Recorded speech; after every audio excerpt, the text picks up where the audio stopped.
Good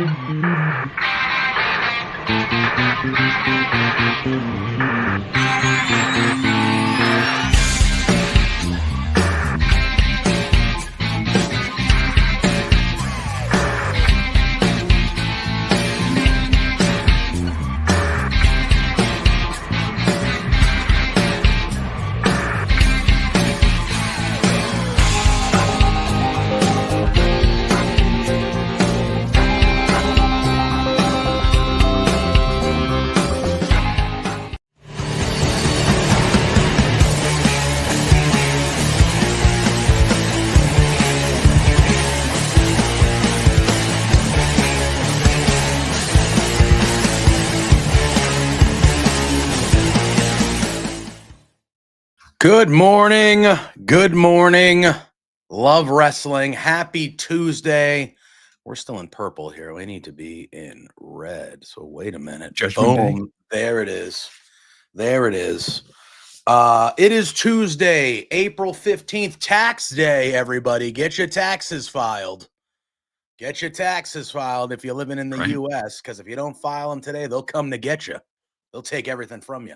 Even though they already are doing. Anyway, people who don't live in the United States, they already know, the IRS already knows all our tax information, but we have to report it anyway. Correct. And if you make a mistake on something that they already know, then it's a problem. Yeah. Like, well, how do you know that I made a mistake? They'll take your house, they'll take your car, they'll take money directly from your paycheck. They don't give a shit. They'll take it from your savings. They do not care. If you owe them money, if I have to report, you owe them money. And you know that I made it. If you know that I made a mistake, that means you could have just did it instead. But that's my favorite part is when they're like, all right, make sure you file your taxes. So, you know, whether you do it in person, you go to a website, whatever you do, when it's like, enter in all your info. When I go there, the info is already there because you have the info. Exactly. So I just need to double put in. You're not blurry. You weren't blurry. At least to me. You didn't. There we go. Look, hey, can I tell you? So I ran out to get a coffee before the show, and this is Firmly WWE. We're going to be talking WWE today. But you know, one of the things on the other show that we always complain about when it comes to AEW is their promotion. Mercedes Moné was on the radio sports station this morning doing an interview when I was driving to get my coffee. Oh, very nice.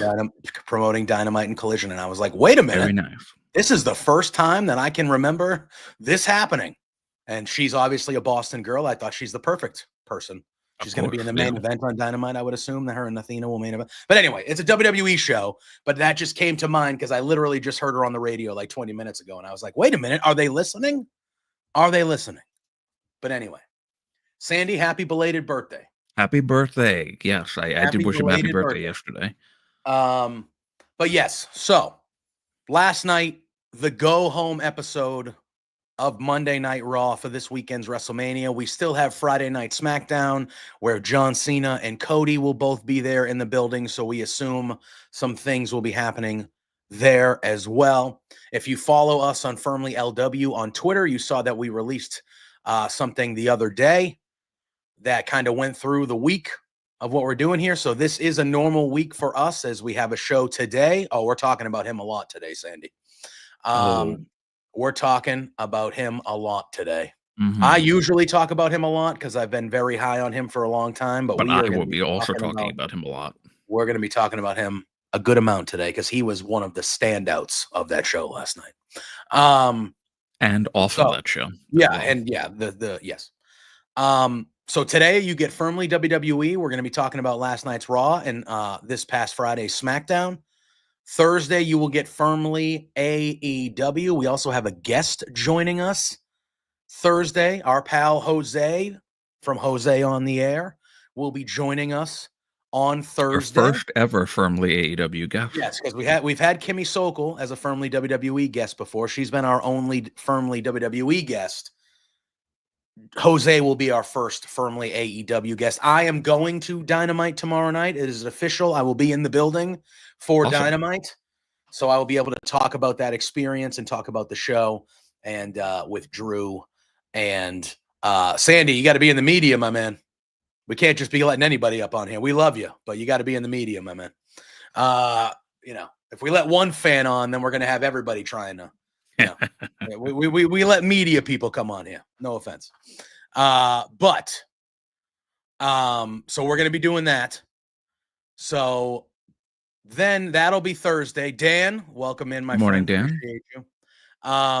And then Saturday, as you saw, Saturday afternoon, I believe I think 4 I saw p.m. Maggie also. Yeah, that was, too. I don't, yeah. Hello, She said Maggie. she had her coffee, breakfast. You know, I don't know if she's a real Coffee with person, him. to be honest. I don't know if she's a real person by that picture. Oh. But you know, it Okay. could be one. It could be. I hope she is. I hope she is. Why wouldn't but she be a real person? I feel like that's just an odd comment for a pro wrestling. Like, why do I need to know that you're sitting down? Well, with you your family? mentioned drinking coffee in them, so I don't I care thought about that your that family. maybe I don't what care it about anybody's family. All right. I don't need to Okay. hear about anybody's family. So all right, we're here to talk Right. about fucking wrestling. You I can don't get need the to hear about Wyatts to come after you soon. anybody's family. I'm just kidding. It's a joke. But seriously. But Saturday, 4 p.m. Eastern, Drew and I, we might have some friends with us. It might not just be Drew and I. We might have some friends with us. But 4 p.m. Eastern, right before the pre-show kicks off on night one, right after NXT, we will be live for our official WrestleMania preview show. So today, I'm sure we'll talk about some things of WrestleMania because we're going to be talking about the stuff that happened on Raw. But we're going to have our official. Well, we could talk about the Raw side of WrestleMania, at least. Yes. Yeah. But we're going to have our official WrestleMania prediction pre-show thing on Saturday afternoon. So that's going to be the official thing there. And then after night one, when night one ends on Saturday evening, you will see Drew and I's faces again. Again, we might be with some other Love Wrestling friends, but you will see Drew and I's faces again on this very channel as we are doing the WrestleMania night one post show here on WrestleMania, on Love Wrestling for WrestleMania. So That's right. A big busy weekend for Drew and I for the Firmly brand. And then we'll talk about on Thursday, we'll talk about the official kind of changes moving forward, starting next week and kind of from there on out. But this week you're not only getting the regular schedule of Firmly, you're getting double the amount of Firmly because you'll be seeing us 2 times on Saturday as well here. So you're going to have a whole boatload of us this week here. Very excited WrestleMania week. And just in time. All right, before we dive in to the things that happened on Raw, and I know we have SmackDown to get through, but now that we've seen our last Raw, thank you, King of the North. I appreciate that. I disagree with the first half. The second half, 100% right. Second half of that, 100% right. I disagree with the first. Never thought I was going to say King of the North in one of our chats. Yeah. I see him a lot on Twitter. Yeah. Hello. I disagree with the first half, but I agree with the second half. But I was going to ask Drew, now that we've seen at least the Raw side of the whole preview and run to Mania, what are your thoughts about the build? Because last night was the go-home show on Raw. That's it. We don't got anything else happening. There'll be things on Friday, but we, for the most part, on the Raw side of things, we will not see any more build-up besides a vignette or something like that for those matches, we do assume, before the show on the weekend. So how are you feeling? If you want to do a number grade like Sandy, you want to give it a letter grade. How have you just felt overall now that we've seen the full build on the Raw side? How are you feeling heading into Mania? I do not feel as good as I did last year. I think that is a consensus. I think that is a consensus. I don't want to speak for everybody, but I think if I had to give it a number out of 10 or a letter grade, I would say maybe a 4.5 to 5 out of 10. Maybe a C minus. It's just not been great. I mean, there are things that have been done. I can honestly say I don't think any singular story of anyone having a match at WrestleMania this year has been done to perfection. I can find a flaw and a fault in pretty much everything. Really? And I would say that the exception to that maybe would have been the only match that we're not getting, which was Randy Orton and Kevin Owens. Yeah. Yeah. I don't. Yeah. I mean, listen, I think we can all agree that we're not all feeling the same way we were feeling last year. Last year, heading into Mania, the excitement for it was just next level, I felt like, of what was going to happen. But I think we were all waiting for the Cody thing. Like, that was part of it. The part of it was we knew heading into Mania last year that this was the end of the reign. This was the end of the bloodline, we thought. And this was going to finally be something that should have happened a year prior to that. This was going to be the moment that Cody was getting that belt. Like, we knew that was happening. And I feel like that added to it, if that makes sense. Like, that added to the excitement of Mania, where it was like, also, yeah, obviously The Rock coming back and being the final boss as well. But like, I do feel like I didn't buy this for no reason. Yeah. So I do feel like that whole thing of kind of leading to Cody and all stuff like that, it just felt a little different than it does this year. I'm excited about the weekend. I think the event is going to be good. I think the matches are going to be I think it's going to be a good WrestleMania. I really do. But the build to it has been sometimes good, sometimes it's been very hit or miss. I'm going They're on down the SmackDown, list. Sandy, so I thought it was a smart, they're trying No, to I think really that was build very that. smart to do. Yeah. Yeah, I think they're really trying to build that Friday SmackDown in Vegas. So I thought it was smart to kind of leave them off again. Let's just run it down really quickly. I haven't liked for the I would say for the most part, maybe the next best story that was booked really well after what would have been Randy Orton and Kevin Owens was Cena and Cody. Yeah. I don't think they've done anything really wrong there. I think they've I There think, was like the no mentioning of The Rock and yeah. that thing, which was strange. But for the most part, I think they've done their job well. Yeah, I agree. And I think the last sequence we get from them on Friday, I think will probably be good. I don't know if they'll get physical or not. I don't know if we see The Rock on Friday, maybe. I'm not sure. Maybe we probably don't see him until Mania, if we see him at all.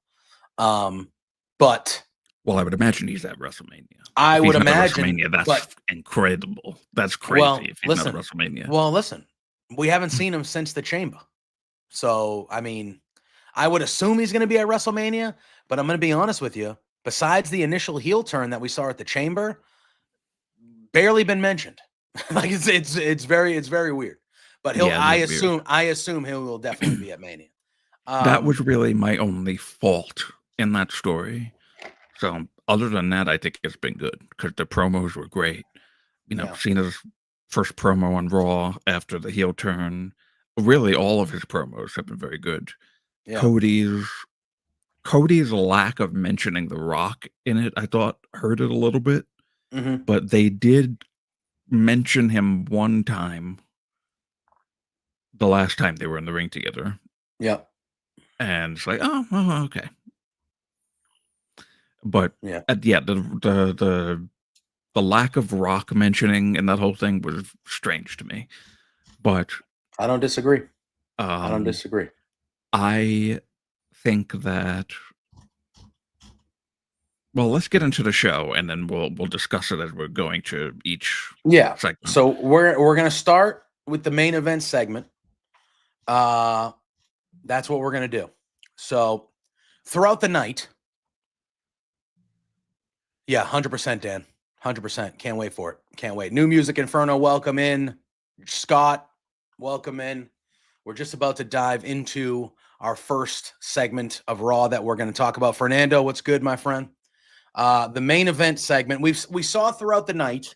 They kept going back to Paul Heyman, who was sitting in the back, and he was waiting for the arrival of Roman Reigns. So we saw him 3 or 4 times throughout the show, just kind of sitting back there, looking at his phone, just kind of looking around, whatever, just waiting for Roman to show up. Then they go back to Heyman again. He's sitting back there, and we see CM Punk arrive. He's got a coffee cup in his hand. He's like, man, you look like you're so tense. And like, he's just kind of there. And he's like, that's all right, man. Everything's going to be good. We're going to be okay. Everything's going to be fine. He puts his arm. And just as CM Punk gets there and sits down and starts taking Heyman's attention away from waiting for Roman to show up, what happens? We see the car driving down. And we're like, well, Roman's here. And Roman's going to get out. And he's going to see Heyman and Punk. And he's going to be pissed. And guess what happens, guys? The car parks. Roman gets out, and just almost like a T, like to a T, when the door opens for Roman to get out, CM Punk puts his arm around Heyman. He brings him closer. He's like got his arm around him. They look very chummy, friend. And Roman takes the corner, and he sees that. And Heyman sees Roman see it. And Roman's pissed. He just starts walking towards the ring, and Heyman's like shuffling in the back, like, my tribal chief, no, it's not what it looked like. No. And Roman wants nothing to do with it. And that leads to Roman Reigns making his entrance to the ring. Heyman in tow, but he's looking back at Heyman with utter disgust the whole way. It was really good. And they get in the ring. Paul Heyman has a mic, like he so often did, and he goes to hand it to Roman, and Roman just ignores Heyman and goes and asks for his own mic, and he grabs the mic right in front of Paul, and he does the thing where he says, Sacramento, and he kind of leans in front of Paul, and he goes, acknowledge me, like right in front of Heyman. Just doing that. The crowd starts chanting, you effed up. And then Roman. This crowd was like anti-Heyman. Yeah, weird. Which I want to talk about that part of it, because Heyman all of a sudden turned into a bad guy here. The hell's he doing? He's got 3 people taking advantage of him. Anyway, but so the crowd's chanting, you effed up. And then Roman leans into the crowd. And he's like, oh, can you make sure that this guy hears this, please?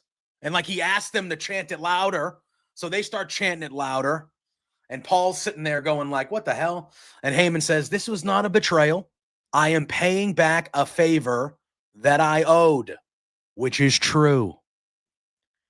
Then Roman says, well, then I must be confused, because the way that favors usually work is you pay it back yourself.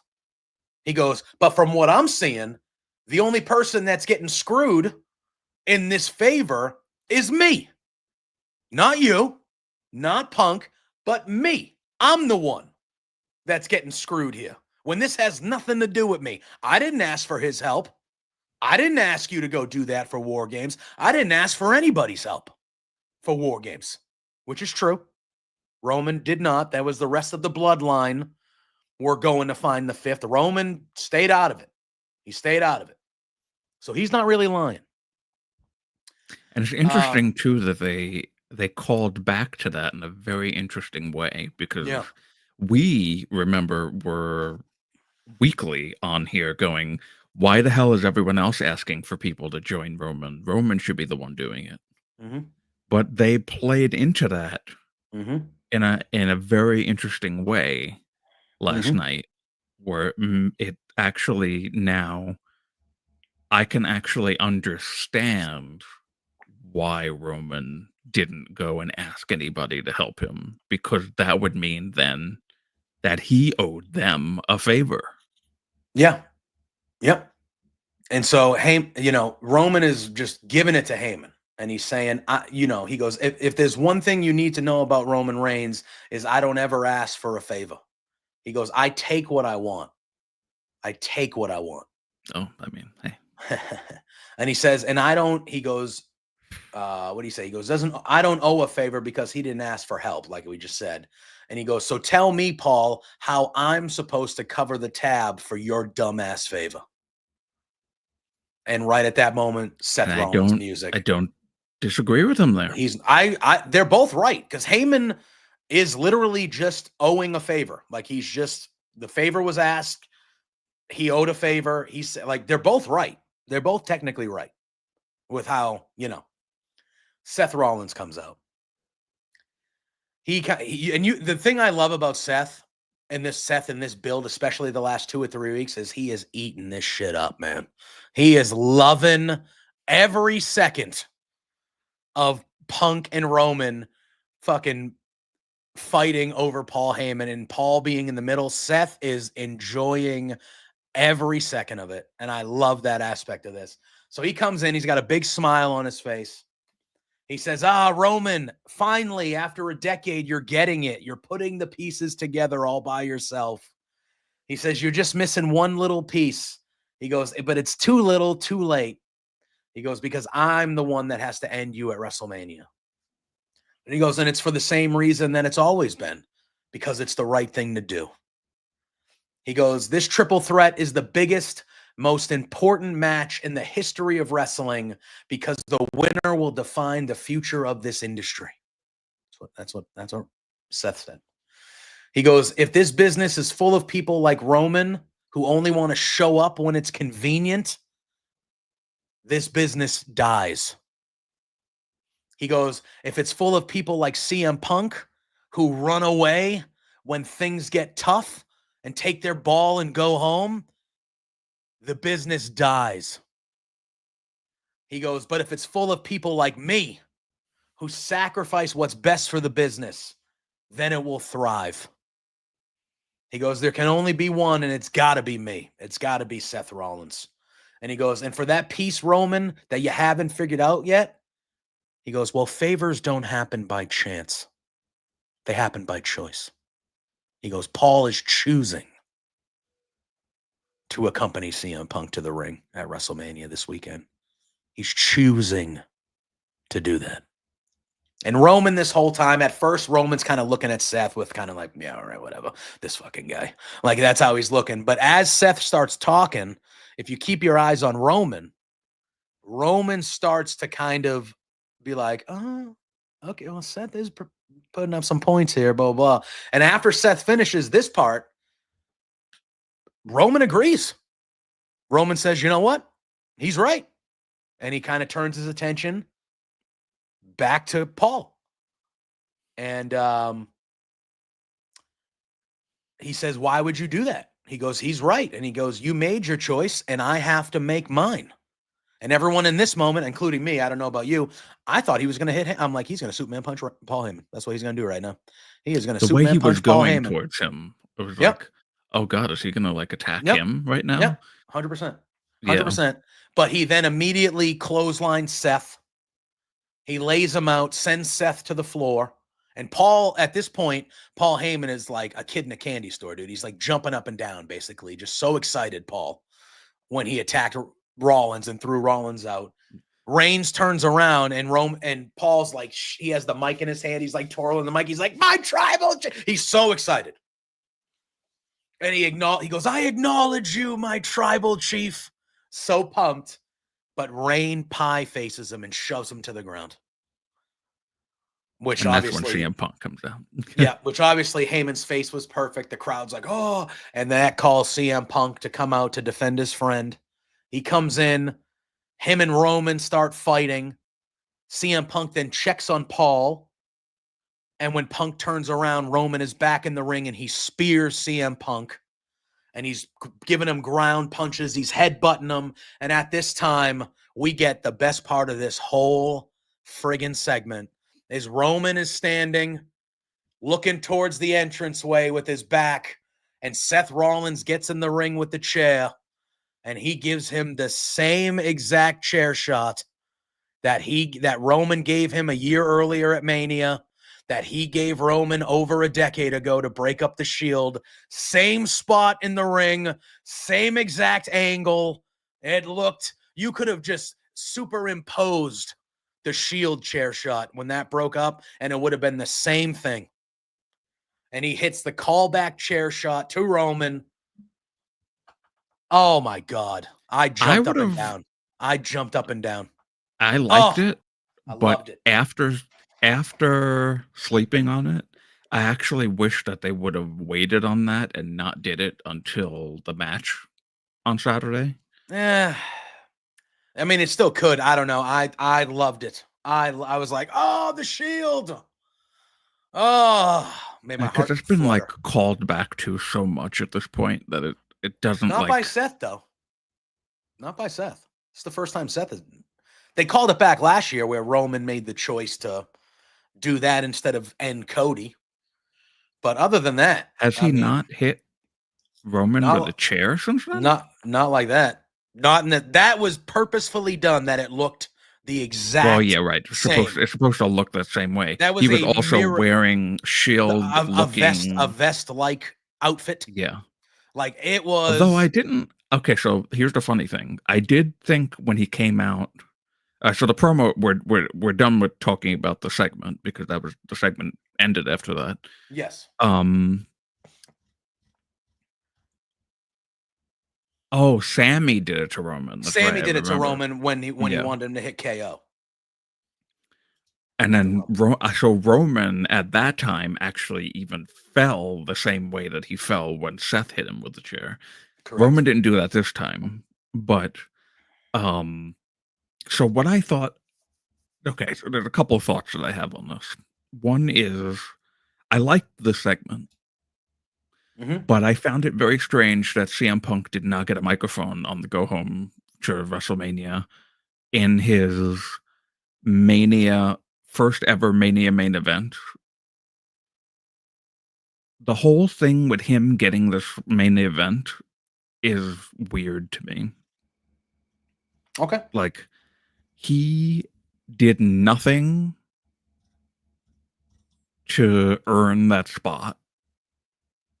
And he did nothing to praise the fact or acknowledge even that he's gotten this spot for the most part. Like there's been no, oh my God, I'm finally getting the thing that I've dreamed of promo. There's been no Roman and Seth really saying you did nothing to deserve the spot. Aside from Seth just doesn't want him around, period. Yeah. So it's like the set. I don't like that this is how he got his main event. Like I feel like there should have been a legitimate story and a very clearly able to be told story for him to get the main event. They were trying to do it last year when he was in the Rumble, then he got injured. They're trying to do it this year when he was in the Rumble too, and then when he was in the Chamber. But all of a sudden he just gets the main event. It's like, oh, okay. It was just so like nonchalant for something that should be a huge deal that I was just like, oh, okay, he's got the main event. Cool. Congrats. That's how you got your main event after never getting it when that was like the thing that you always wanted. Somebody just hands you a contract and says, hey, you're in the main event. So I was like, oh, okay, whatever. So he's got the main event. So congratulations to him. My other thought about this was that why have they never really addressed the Roman Punk stuff that we know is a thing in this entire feud? Because I don't think this is about that. By making Roman, by making it all about Paul Heyman, it kind of took that away. But I think that's because there's 3 people in this. They're not going to talk about that unless it's a one-on-one. They're not. I don't think they're going to go that deep with those 2, and when there's a third party. So well, yeah, I think the Heyman aspect of this is, and now with Seth kind of these last couple weeks trying to manipulate Paul himself. I think the Heyman thing was again, and we've talked about it, and we'll talk about it more at length on the preview show later this week. But like, Heyman is kind of an easy thing to make the focal point, or one of the focal points, because Seth has a problem personally with both these dudes, right?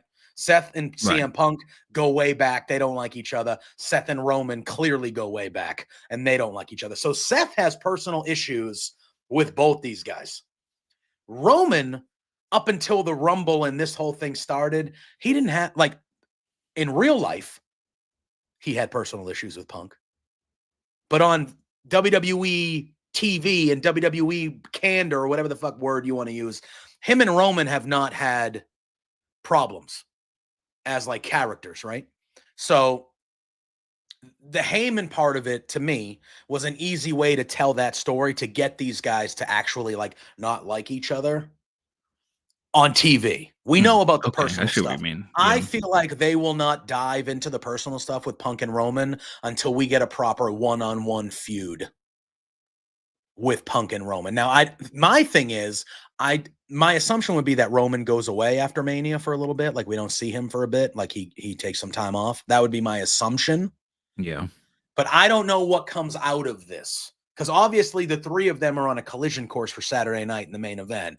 But after that, I don't think the three of them are going to continue a three-way feud. Do we go back to Rollins and Punk one-on-one? Do we get the Punk and Roman one-on-one after this? Or do we get the match that I want the most out of this? Do we get a Roman and Seth one-on-one? Like actual long-form Roman versus Seth? Like, where does this go? Does the winner of this head towards Jey Uso, we think? And head towards the world title? Because you would think the winner of this match would be in the driver's seat on Raw to be the number one contender Yeah. for the It world would be title. nice You would if have to maybe think. that was like this was like a contendership.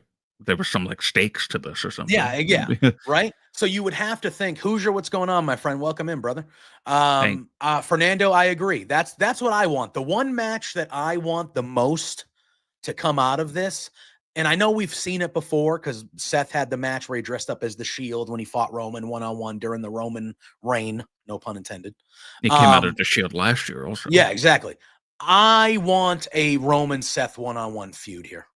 That's what I want coming out of this. Like at SummerSlam, give me Roman Reigns versus Seth Rollins one-on-one and like a big match. Like that would be that. Like it's weird because again, it all depends on who you think's going to win too. Because honestly, I have an idea of where I'm going with my picks because I've picked last week on a few things that haven't been released yet. So like I'm sticking with my picks, but I think any one of these three guys can win this.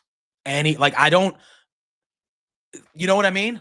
Like in I the other don't I multi-person actually don't matches agree at with that. Mania, and the other multi-person matches with Mania, I feel like I know who's going to win or who's definitely going to lose. When I look at this match right here, I have an idea of who I think's going to win, and I think they'll go. I think this was what will happen. But any one of these three guys can win, and I could be like, yeah, all right, yeah. I think there's really only one winner here that makes sense. I don't really think But that. I know who you're going to say. You're going to say Seth. Yeah. And I agree with you. That's why I don't agree with you that he's the only logical winner. I just think that when Roman Reigns is in a match, he is always a logical winner. He is Roman Reigns. So I fully disagree with that part of Well, the I mean, statement. I'm Roman not Reigns, saying who they yeah. want to If win the Roman match. Reigns is in a match, I don't care if he's fighting, and we've seen this happen on WWE. I don't care if he's fighting God. If Roman Reigns is in a match, Roman Reigns has a good chance to win the match at all times. I mean, just At all because he's times. Roman Reigns, sure, he Correct. has a good chance to win So the match. I don't think the way if that they have booked the story, he makes sense to win the match. But again, at the same time, he's Roman Reigns. If that bell ends, when that bell rings on Saturday night, if Roman's music hits and Roman's hand is raised, do you know how many people will be shocked? Fucking zero. Because he's Roman Reigns. I think. Well, see now a couple reasons why. One, I would be a little shocked if he ends up being the winner because he's not going to be on any show post WrestleMania, probably for at least until the next pay-per-view. We assume. His schedule is, we pretty much know that's what ends up happening. Which good for him that's his. Hey man, that's how he's able to do it. But he's earned it. He's earned it. He put in his stripes. And then Punk. See, the original thing that we all really kind of thought was going to happen was that Punk and Heyman were going to come back together and screw Roman. Mm-hmm. But I don't see that right now. That's not happening. Well, because once, and I'm just going to say, not to toot my, and in the words of the great Arn Anderson, I don't like to toot my own horn, but toot toot, because I had been saying for over a month that the favor was going to be Punk asking Paul to be in his corner. I had been saying that for a while. Oh Like, yeah, what if that's the favor? And everyone was like, that'd be kind of lame. And I was like, I'm not talking about whether it'd be lame or not. I'm talking about what if that's the favor? it's been used as a successful device to tell the story, because what that did then was allow Seth to completely manipulate Paul Heyman. And that, I think, last year, Seth was like the last thing that anybody cared about in the feud between him, Cody, and Rock and Roman. But I think he plays a pivotal role this year in this story, because he's playing both sides against each other. Yeah. He's playing Paul Heyman by getting Paul to kind of see, and it's not even false, really, what Seth is saying, because you can see in both Roman and Punk's movements and actions and what they do, that even Punk, who calls Paul Heyman his best friend, Mhm. is 100% using Paul Heyman. Yeah. To get under Roman's skin. He's using and yeah, it's just, I agree with your sentiment, but I disagree because I feel like the last two Raws have made Seth Rollins, and I don't know if that was by design or not, because besides these last couple weeks, Seth Rollins has 1000% felt like the afterthought in this match, like he did last year. And that's why I think myself and other people started gravitating towards Seth, because it was like, this is the second year in a row where Seth is like third. Last year he was fourth fiddle to Cody, Rock, and Roman. And up until 2 weeks last week when he cut that promo with Heyman at the end of Raw, that was when for the first time in this feud I was like, okay, Seth is really, he's been like kind of biding his time in the background, waiting for all this to occur so he can kind of pounce and take advantage. Because leading up to that point, I thought Seth was feeling like an afterthought again in this match, which was why I was like, Seth needs to win this match. Seth needs to win this match I more than didn't really anybody. see him as an afterthought. I thought he here, was at least third fiddle of the because three. he was at least playing more of a role in the Punk part of it, because he was adamant that Punk not get his main event. And he's been, since the start of this year, really, he has been really pivotal in Punk's story, because wherever Punk is, Seth is. It was in the Rumble. It was at the Raw, the first Raw on Netflix, the Rumble, the Chamber. Seth is the reason why Punk didn't win that match, storyline wise. Yep. And so I've actually not seen Seth as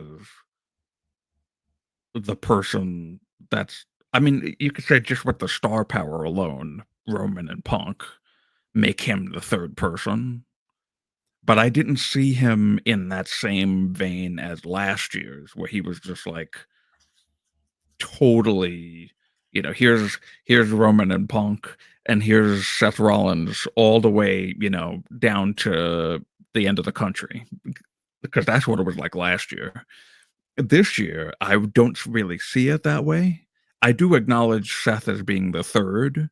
Oh, yeah. But not in the same way that he was the fourth in last year's feud. Sure. Because he's played a role in both of the stories of these guys. Yeah. Particularly with Punk. So when Punk was announced as being a main eventer finally, and he flipped out about it, that I think is then where he started to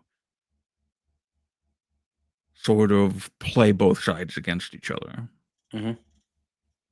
And I think he's been very successful at that because, like last night, like we said, he's been telling the truth, really, about Mhm. this and trying to get Paul Heyman to see neither of these guys actually care about you.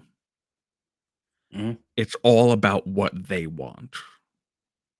Roman wants you by his side because you're his little whipping boy. You're his errand guy. You're the one that's gonna get him this and get him that. Punk wants you because you gave him his main event. That's what he always wanted. He owes his career to you. They showed it from like, in the lead up here, they showed it on from Punk's DVD that they made in 2011 when he won the world title at Money in the Bank. Yeah. In that DVD at the beginning, he says, "I owe my whole career to Paul Heyman. They didn't want to hire me." And Heyman was like, "Hire him and give him to me. This is a guy here. Like, this is a guy."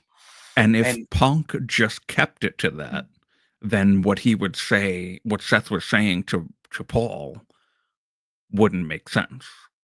But now what he's done since getting the main event in particular Mhm. is he is taunting Roman Mhm. by ensuring that he has Roman believe that Paul is on his side instead of Roman's side. Yeah.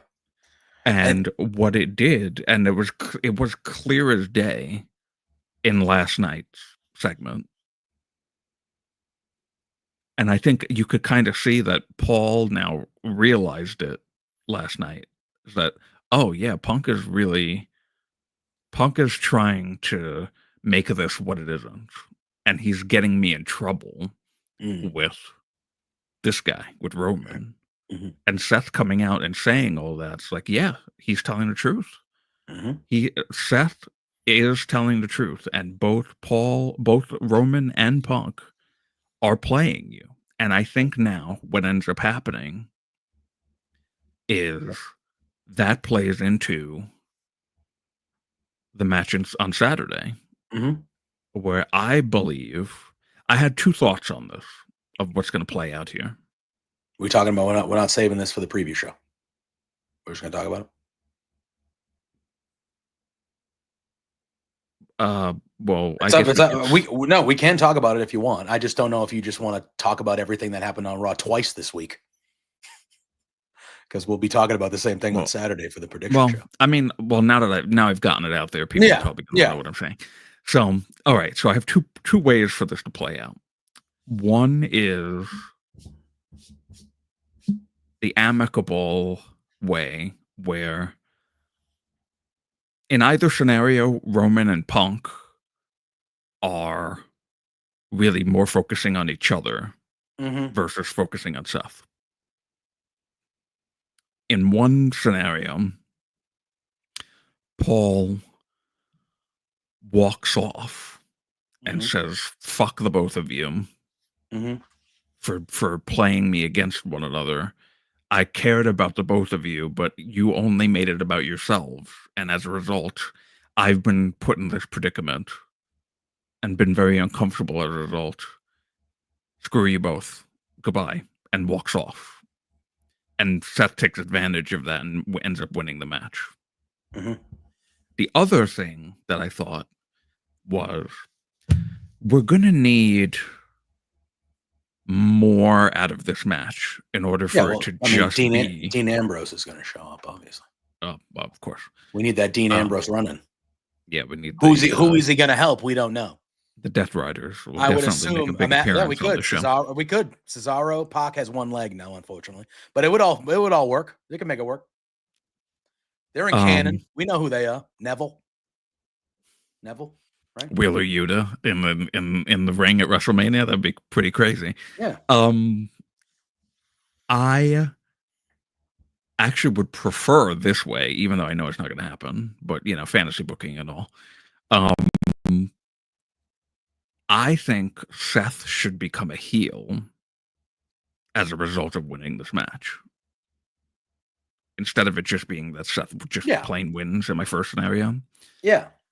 And the way that I would have him do it is I would have him do the chair shot again, Mhm. have Roman knocked out of the ring this time, and then Seth takes that chair and wraps it around Punk's neck. And Paul is there pleading for Punk for Seth not to do that. And I would have Roman slowly crawling crawling back into the ring. Like, don't you like he's gonna like throw in a towel. He's like, no, you can't do this. You're gonna kill him. You're gonna kill him. Try to really play off that like Gunther Jimmy way that they were doing on that with that feud.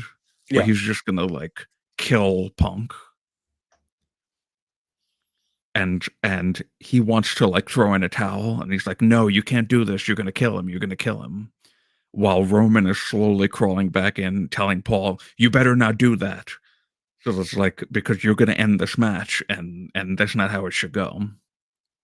And then as a result of Paul throwing in the towel, Seth wins the match, which then sets up multiple things to happen from that.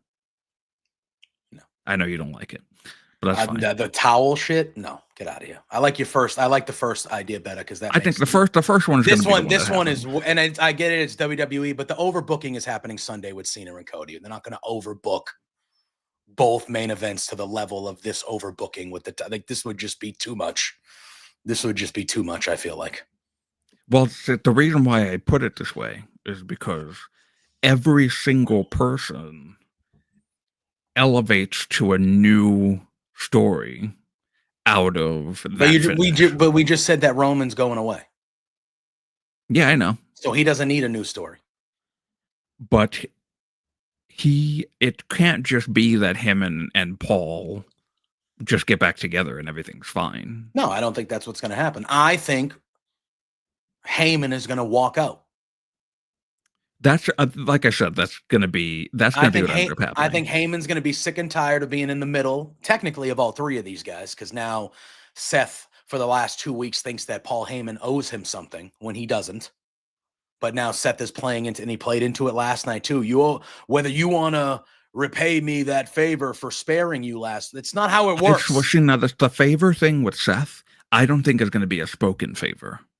I think it's just going to be Seth winning the match. Yeah.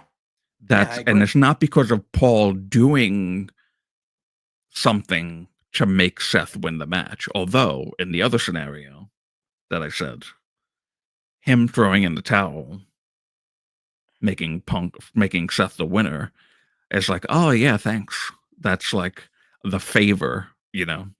I feel like the logical thing with Seth would be for him to win this match because, and I would like him to win the match as a heel, which is why I mentioned the other scenario, because that would cement Seth as a heel while also keeping Punk as a face to go after Cena later on, and then Roman disappearing for a while because he realized that, you know, in his mind, Paul Heyman was never on his side. Yeah. So, and that's kind of been like what the story that they're telling with Roman right now, by him completely ignoring and pie-facing Paul last night. And they did the Seth standing tall at the end. Yeah. But I think that's a fake out. I think he's still winning. We'll see. Because it doesn't make sense for anyone else to win, in my eyes. That's not true. You are wrong. You are just dead wrong there. Did CM Punk and Seth and Roman? It makes sense if they win anything. The story that they're telling. They don't give a shit about that. Come on. They don't care. Do you know how many stories they told during the Bloodline where Roman should have lost? About a But then he dozen of always them. had the story was the family always comes in to Because save it him. didn't because it didn't matter. Because it didn't matter. They can tell all the stories they want. If Punk or Roman win this match on Saturday, it makes sense because they are CM Punk and Roman Reigns. I don't care about the story leading into it. Roman Reigns can win any match he I is would in hope because that they care about the story. well, the lead up to Mania, I question if they do with a few of these matches. Now, again, I think this is one of the builds that they've nailed, personally. I know you have issues with like Punk getting in it and stuff like that. But like I personally think that this is one of the stories, at least the last 2 to 3 weeks, that they've kind of made exciting and like made people excited for this match. I think they've actually done well with this, especially the last couple weeks. And I agree with the sentiment that Seth should win the match. I agree with you there. I do think that what we've seen, Seth winning the match is the best choice. But I mean, if Roman Reigns wins the match, that doesn't not make sense. He's Roman Reigns, man. He wins everything he's in. So He for me, doesn't need to. I agree. But I don't think that Roman But Reigns that's winning. just to say, That's how they Roman presented him Reigns for 5 winning the years. match makes sense because he's Roman Reigns. That's how he's been presented for half a decade, Drew. Half a But decade they presented him. Why would you push that narrative? That's what they've done for That doesn't 5 make- years. No, what they've done, but you as a wrestling fan don't have to subscribe to that just because they're feeding it to you. I agree. But again, if Roman Reigns wins this match on Saturday, I will tell you there will not be 1 ounce of my being that will be shocked. At all. At all. And you would be okay with it. It's Roman fucking Reigns. Yeah. Yeah. Because in my mind, Roman Reigns is probably the guy that beats Jey Uso for the title on Raw. In my mind. Yeah. Well, that makes him a heel again, and I don't know if that'll happen. Has he ever not been a heel since he's come back? He's the same fucking guy. You know how I feel about that. We've talked about that plenty on here. He has never changed who he's been. He just came back and the crowd started cheering for him. He has not changed a sliver of who he is. No, he hasn't. But so he is that still doesn't mean then that we should just be like, oh, okay, Roman wins the match because he's Roman Reigns. Okay, whatever. Yeah, no, like that's ridiculous. Yeah, I'm not saying that. But what I'm saying is you are saying that you are going to be shocked if anybody but Seth I'm not saying that I'm going to be shocked. I'm saying that I'm not going to like it. Well, that's fine. I don't care about that. That's fine. A lot of people don't like stuff. Because that's fine. That I hate Roman Reigns. I don't hate Roman Reigns at all. But you said it doesn't make sense. Yeah, it doesn't. If anybody but Seth wins this match, and I say it's CM Punk and Roman Reigns, anything they do because of how they are portrayed on our TV screens makes sense. Well, what's been portrayed, it wouldn't make sense to me that you don't think it would make sense if CM Punk won at all? CM Punk has really just gotten under the skin of Roman, which was his. CM Punk in his brain has to not even view Seth as a problem because he's handled Seth. He's beaten Seth multiple times. So I don't think he views Seth as a problem. He's like, my problem is fucking Roman because I know I can beat this guy. So my problem is this guy. So how do I get the advantage on this guy is use my favor in my CM Punkness to get Paul with me to get under this guy's skin because Seth doesn't matter. I know I can take care of Seth. That's Punk's mindset. I mean, at least that's the mindset that I think Punk has. Is he's focused on it would Roman. Also I am going by what I have seen since this was signed as a main event match, which is Roman and Punk only care about each other and Paul's allegiance to the both of them. Yeah. While Seth has been the architect of this breakup between the three of them, pretty much. Because Punk didn't have to come to Paul Heyman's side to help Roman at War Games. He could have been like, oh, no, I don't like that guy. No. He's doing this. He did that specifically on purpose for a favor from his supposed best friend. Mm-hmm. Roman we has need to move on. We've been. been talking about this for way too long. I know. So Roman's been talking about Paul not being on his side after all this time. Yeah. That he was his wise man and legitimately on his side. So they need to implode, and then Seth takes advantage of that whole thing and wins the match. That's the logical story out of this whole thing. Yeah. I guess. I don't know. For me, sorry, if Roman Reigns wins any match he's in, it's just not a shock to me. It's not just it's just, what do we, I agree with you. I don't think Roman should win this match, but if he does, he's Roman Reigns. He's Roman Reigns. So, it is what it is. Bonkers, I hate to break your bubble, buddy. But we're going to be talking about Karrion Kross for a while now because he's one of the best things on Raw for the last year. And I think post-Mania, we're going to be getting the Karrion Kross that we deserve to see more regularly. Yeah, let's just get into that because on television. Well, no, I want to talk about the beginning of the show because I thought the beginning of the show and this Gunther promo was the best thing on this show. Oh, you know what? The best thing on this show. I agree with you there. And incredible. Now I'm going to say something. He should win. Drew, I'm going to say something that might surprise you. He should win. He should win. He's not going to win. He's not going to, which I'm okay with. I'm totally okay with him not winning. I did not like the Jey Uso part. Oh yeah, because it was a nothing burger. It was a nothing burger from Jey Uso. It was absolutely stupid. It was absolutely stupid. And I'm a Yeet guy. I love Jey Uso. Okay. But there was that just when he comes out in the black again, no Yeet glasses this time. I was like, oh, this is going to be a real serious Uso. No, this was actually, he might as well have just been wearing the Yeet glasses. He might as well have not gone out there, Drew, because he didn't do a fucking thing. What he was wearing last week, he should have been wearing this week. And what he was wearing this week, he should have been wearing last week. And the promo that he cut last week, he should have cut this week. You know what he should have done last week? The shit that I was yelling about. He should have beat the crap out of Gunther last week. I hated that there was no touching at all. God, that sounded weird. We know why you didn't like no touching, Drew. Okay, scrap what I just said. I did not think about that before it came out of my mouth. The boss finally shows up, and you're going to start going down that path? It wasn't my intention. I'm sorry. It wasn't my intention for that to sound incredibly sexual. But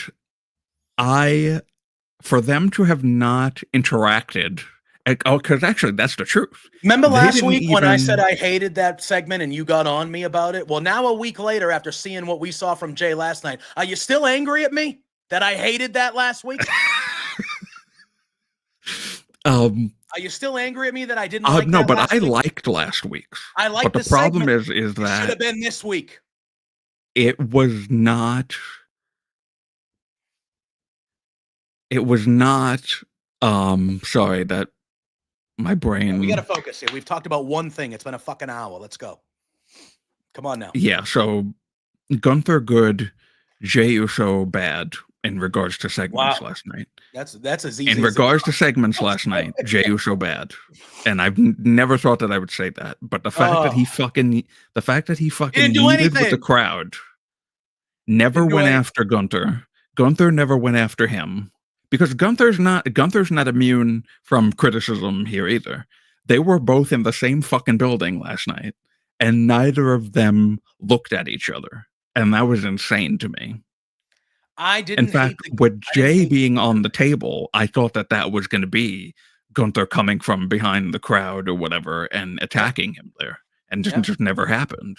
And then he goes back through the crowd to yeet with them. Dressed in all black, supposed to be all Mr. Serious. Yep. And then still Gunther didn't attack him.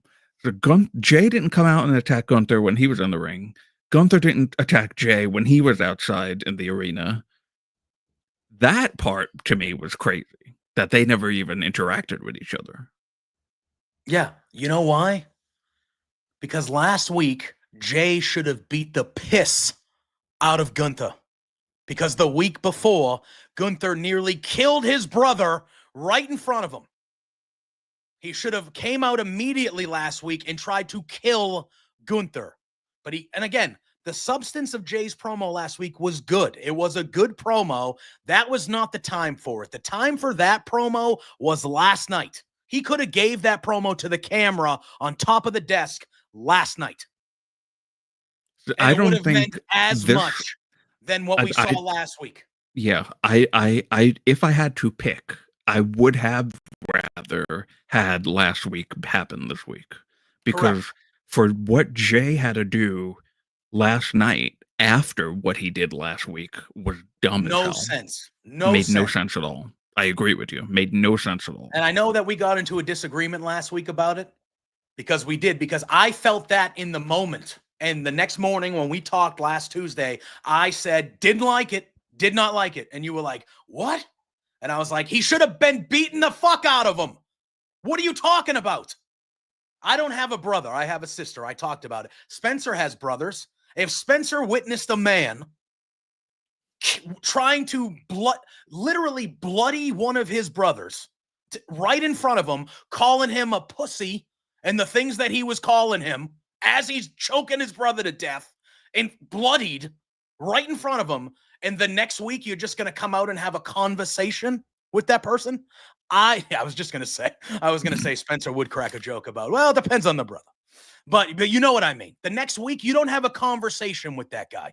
You try to kill that guy. And then a week later, last night, when the anger has left you because you got your revenge and beat the piss out of him last week, then you cut the emotional promo that he cut last week. Everything was off. That should have been this week. Because last night, what we got, the Gunther stuff last night, best thing on the show. Great promo. One of his better promos that he's cut since being a world champion. Perfect promo by Gunther. And I was okay that Gunther didn't go after Jay physically. But I am not okay with it being 2 weeks now since we saw Jimmy almost get murdered by this man. And Jay hasn't done a damn thing about it. But what made it worse this week was that he still came out and actually came out in less Yeet merch than last week, but then yeeted with the crowd. No sense. That did not make sense to me at all. So stupid. And then, so Gunther comes out and he is not messing around. Looks right at the camera, cuts the whole promo right in the camera, yelling in the camera. He said, yeah, last week, Jay, you told me that you're not afraid of me anymore. Great. And he goes, now I'm here to look everyone in the eyes and say that you're full of crap. And then, the yeet chants come. And this Michael Cole's in there at first. And then he kind of grabs the mic from Cole and says, get the hell out of here. And he goes right in the camera. He goes, screw the yeet chants, screw Jey Uso, and screw anybody that stands by him. He claims that he's the greatest gift the company's ever seen. He says, for 80% of the time I've been here, I've been a champion. It's probably more than that. I bet you it's more than that. Because he had the IC title basically the whole time he was on the main roster, and then he wasn't a champion for 3 months before he won the title at SummerSlam. Yeah. Like, it's probably more than 80%. I think he was being generous.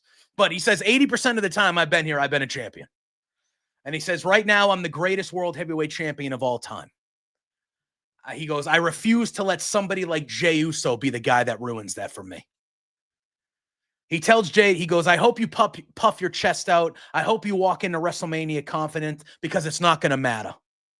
He goes, at the end of the day, when the bell has to ring and what's going to happen, you can't lace my boots.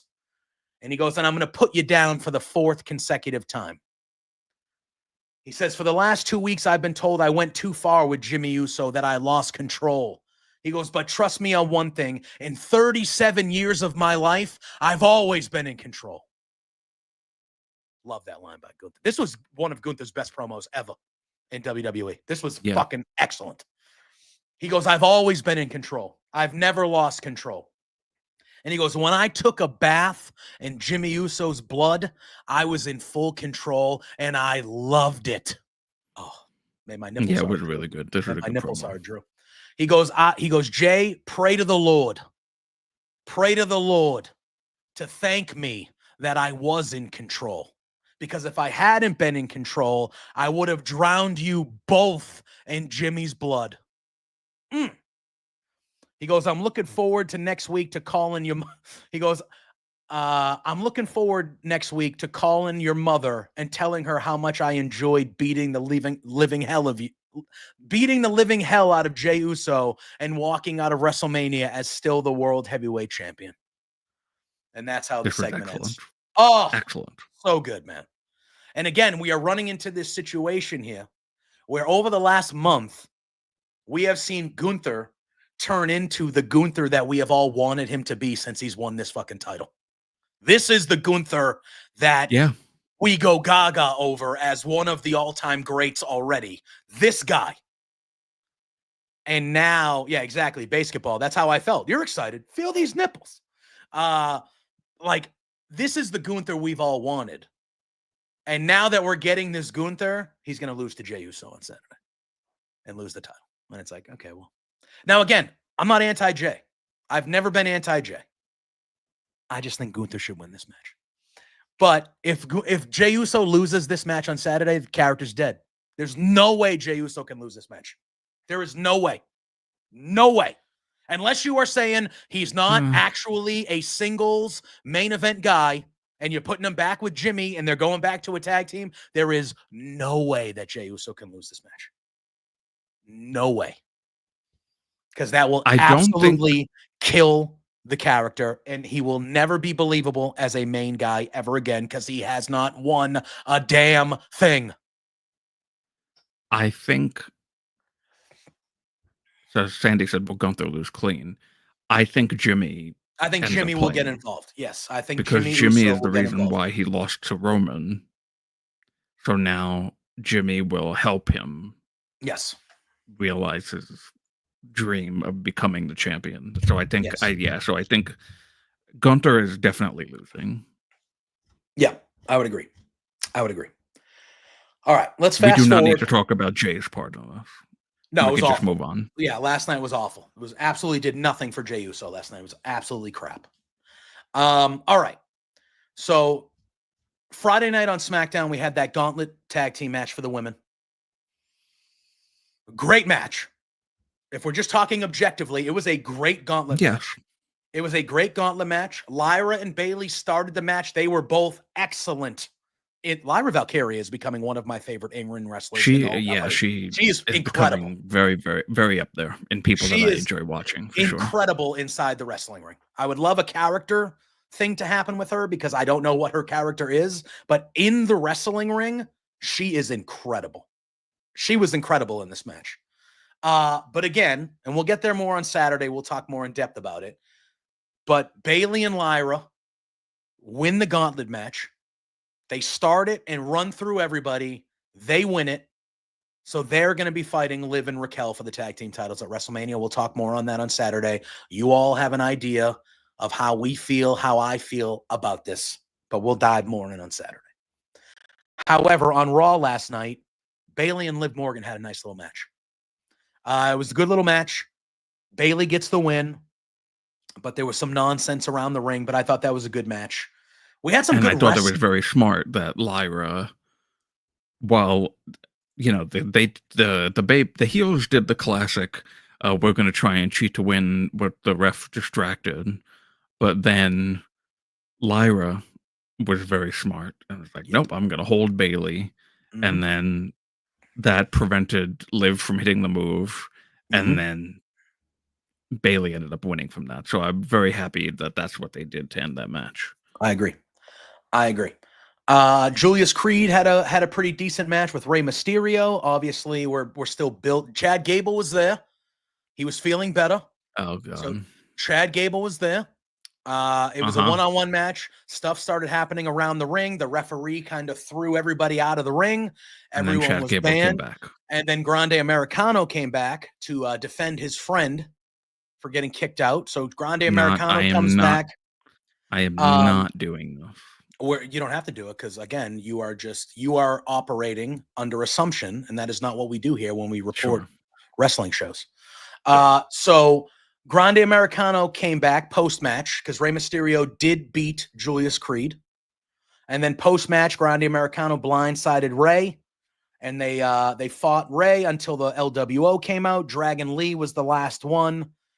But Grande Americano headbutted him, stood tall, and we saw that Grande Americano put that metal plate. WWE, you can pay me to do a podcast and keep kayfabe, and then I'll do it.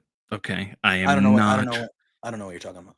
I am not referring to El Grande Americano as not Chad Gable. He's a Grande Americano. It's not, but it's Grande Americano is his name. His name is not Chad Gable. It's a separate guy. Next segment. Yeah. See, I don't. So for anybody joining, I like to have fun on the shows. I like to have fun. So, this is not fun. We're grown ups. Well, you don't have to be here. I can find somebody else. No, I'm not talking about the show. I'm talking about this. I'm just making segment sure. Is not I'm fun. Just making sure. But the segments are fun. Again, it's a fun bit with a fun character. The match at WrestleMania is actually going to rule between Rey Mysterio. The fact that it's on WrestleMania and not three other title matches is ridiculous. Well, yes, I talked about that at length, and we will talk about that more on Saturday because I do agree with that sentiment. But this match still will be a great match at WrestleMania. And I'm shocked it's not a mask versus mask match, but I do think the payoff at WrestleMania will be the unmasking of Grande Americano. And then if what you assume, Drew, to be is what you assume, then next week when we talk, then you can start talking the way you talk. But until then, we have no proof. So that happened. And then it was time for AJ Styles versus Karrion Kross. Good little match. Now, again, us Americans didn't get to see Karrion Kross's entrance because we were on commercial, but they have brought back his NXT entrance with Scarlett, where it goes black and white, and it's the elongated entrance and stuff like that, which was one of the best aspects of his character when he was in NXT, was that entrance. So they have brought that back, which I'm very happy to see. I would like to see it on television next time, WWE.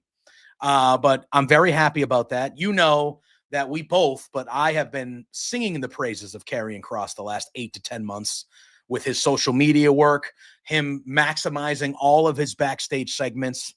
I think he's been one of the bright spots of Raw for like the last calendar year. And he looked great last night. He's always looked great physique-wise. He looks like a world champion. He looks like a main eventer. He always has. Scarlett being at his side and getting involved and like attacking AJ a few times behind the ref's back last night. I loved how she was doing that. And again, it was in a losing effort. AJ beat Karrion Kross as he should have. AJ has a match this weekend at WrestleMania. Karrion Kross is not going to beat AJ in this match before AJ has a WrestleMania match in 5 days. Like, it's not going to happen. However, it was a good match. And Karrion Kross getting a profiled match on Raw, to me, signifies that post-Mania, I think this is a guy that's going to be moving upwards on the shows. We're going to be wrestling a lot more and things of that nature. So keep it in your pants, Sandy. Jesus Christ, we're adults. Sorry, I love you, Sandy, but come on, we're not teenagers. Like, we're adults. Come on. So that happened. But Drew, did you see the social media clip that Karrion Kross put out? I retweeted an incredible thing that he even liked, by the way. Oh, he likes the stuff. If you put stuff on social media about him, he will like it, because I've sung his praises a few times, and he's given me some, and I'm like, all right, cool, yeah, man, thanks.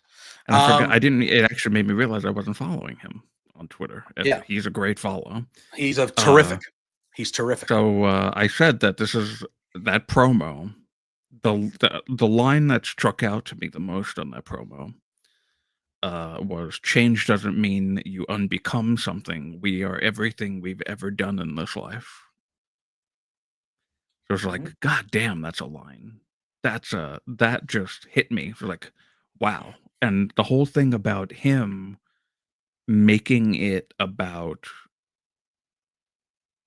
AJ versus Logan being He needs to get AJ to this level to beat and save WWE from Logan Paul. Like that's which the is not gonna vibe. happen, by the way. No, he's not. But Logan's going to win that match, uh sadly. But like that is what that whole premise was. He was like, I know I lost, but I needed to bring out that side of AJ so he can beat Logan at WrestleMania. Like I yes, needed to bring that out of because him. if AJ doesn't win, then all of wrestling for him, I Is it? think he said of 11 years or whatever. Yeah.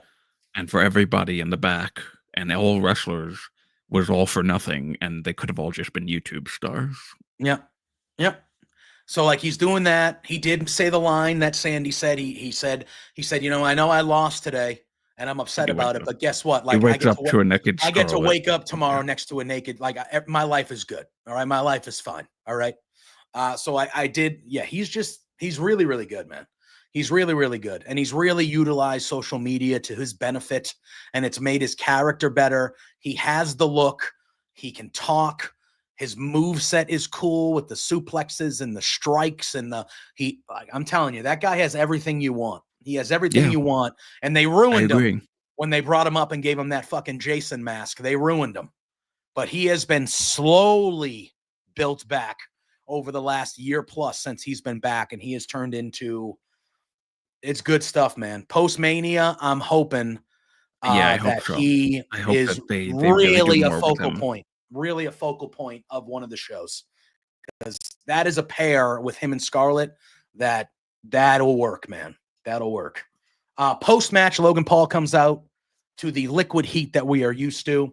He congratulates AJ on a good win. He says, in Sacramento, in front of people who weren't cool enough to live in Los Angeles. He goes, Sacramento, the people that weren't cool enough to live in front of Los Angeles or smart enough for San Francisco. That made me laugh. That was a good line. And he goes, yeah. And he goes, our match at Mania is going to cook. Now I want to, we're going to make money. He runs a video package touting him, which I thought, whatever. The video shows how rich and successful he is and blah, blah, blah, blah, blah. AJ says, that's all well and cute, but if you want to fight right now, get your ass in this ring and let's go. So then Karrion Kross tries to attack AJ from behind, but AJ is ready for Karrion Kross. He takes out Kross, but then Paul gets in the ring. He clobbers him with the punch, and then he hits the pulverizer, which, again, great-looking move. He hits the pulverizer, and Logan Paul stands tall over AJ Styles, which, again, if you go by the old wrestling trope, if you stand tall on the go-home show, most of the time it means that you're not going over at WrestleMania. But we had two people stand tall tonight that I feel like are still going over at WrestleMania, and that's Logan Paul and Seth. So I don't know, but we shall see. We'll see. The case. We'll see. Yes, and Sandy, you can't do that every time. That's a really good part that I was going to mention is at the end of this match, when AJ hit the phenomenal forearm on Karrion Kross, he put his hands behind his back. Karrion Kross. Yeah. Like almost like he was sacrificing himself to do it. And I think that led into the promo on the socials where he was like, I did what I had to do to get this AJ out so he can go beat Logan Paul on Saturday. And I think him putting his hands behind his back and kind of sacrificing himself with the forearm, I thought that was a nice little touch. I thought that was a nice little touch. So that was something I wanted to address. Finn Balor and Penta had a good match going on Raw, but it was ended by a DQ when Braun Breaker comes down, and it looked like Braun was going to set up Carlito for, another world famous spear that we saw the week before, but Carlito went in the ring to run away from Braun. I like how they kind of teased that with Carlito. It's like, you're going to run, right? You're not going to keep standing there. Yeah. So Carlito gets in the ring and he runs through the ring, and Braun ends up spearing Finn Balor. He clotheslines Finn Balor, which equals the DQ. And then Braun clears house. He spears Dom. He spears Carlito. And then he charges, but Penta cuts him off with the knee. He hits a kick combo, sends Braun to the floor. And then he goes to the top rope and he hits all the guys with a plancha. So Penta is the one guy that ends up standing tall here. There was no report on this. It looked like Braun hurt his knee. It right? Were you talking about like Braun with his knee? Yes. I thought the same thing. I got scared I thought the because same thing. as soon as Penta got off of him, he was grabbing that, and then a ref went over to him, and it didn't look like he was selling it. No, it looked like he was like legitimately like upset. It did look like he was legitimately hurt, but I've not seen anything. I haven't seen anything either, but I noticed that too. The way he was holding his knee, and he was kind of like very concerned. He looked concerned. He didn't look like yes. Yeah. So, but again, I didn't hear anything, or I haven't seen anything to this point. There was nothing after Raw, and I haven't checked this morning, but nobody said anything on Twitter about it. So hopefully he's all right. Hopefully he's all right. And then one thing that I will say that I enjoyed that they sprinkled throughout Raw is they did not have Rhea, Io, or Bianca there physically last night, but each of them got their own vignette as the night went on. It started with Bianca towards the beginning of the show, where they gave her her own vignette where she was talking about the triple threat match. Then Rhea was the second one that we saw in the second hour, and then Io was the last one that we saw in the third hour. I thought that was good because we have seen a lot of these three and a lot of their in-ring segments week after week after week the last month. So I thought it was good to not have them on the show, but give them a good vignette each, hyping them up and hyping the match up. I thought those were all really good throughout the night. Other than that, I don't think there was really anything else on Raw, Drew. Raw ended a little early last night. Yeah, it was like 10:25 or so it ended. Yeah, surprised. Yeah. So that was kind of really, I think, the only stuff. I think we touched everything. I know we talked about the main event segment for a long time. But I don't think there was anything else that we missed on Raw. I'm trying to see. I'm looking at my notes. Yeah, no. On SmackDown, though, we did talk about the gauntlet match, which was good.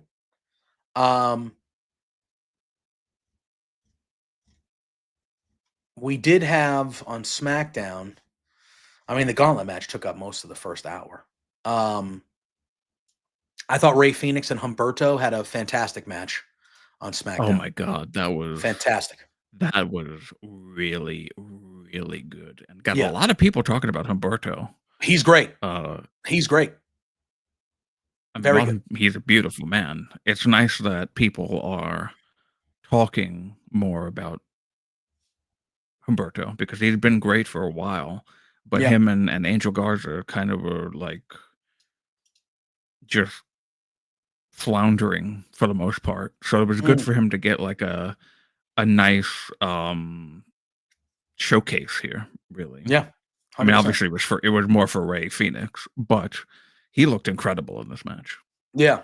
And after the match, though, I thought there was a little bit of I like this because after the match, Santos Escobar gets in the ring. He helps Berto to his feet, and he gives him a pep talk. But then he also helps Rey Fenix. Yes, I did read this morning. That this is a thing.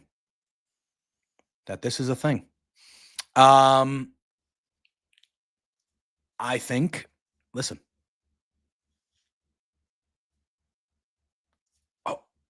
We're going to come back to that. We'll come back to that. That will be what we'll talk about at the end. We'll come back to that. I want to just run through quickly. But so after this match, Santos helps Berto up as he's giving him a pep talk. But then Santos also helps Rey Fenix up. And Santos demands that Berto shakes Rey Fenix's hand. And Berto doesn't.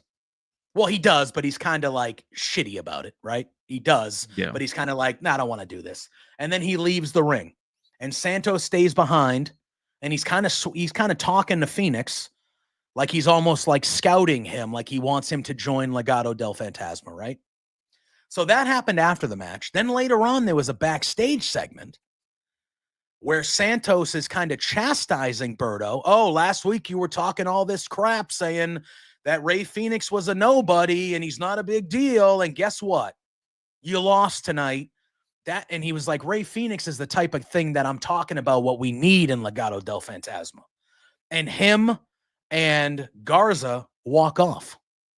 They don't kick him out or anything, but they walk away from Berto. Yeah. I'm wondering if there's going to be a split there.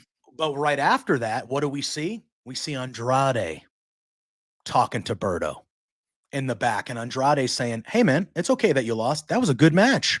You did good. That was a great match, man. You should be happy about your effort. You should be happy about that match. It's okay to lose from time to time, but that was a good match, man. You're good. You are a great wrestler. And so you have Andrade sweet-talking Berto after Berto just got a little bit of hard love from Santos. So it obviously, listen, Andrade needs something. Andrade needs something. And if you're going to start doing him trying to recruit and steal guys from Santos, and you start a little rivalry there with Santos and Andrade and Berto's in them, I'm all for that. I'm all for that. Because Andrade, there's no debate how good he is in the ring. There's no debate how good he is in the ring. But you got a handful of people, more than that, but you got some guys on your roster that are really good that you're not doing anything with. And Andrade is one of them. Andrade is one of them. It would be,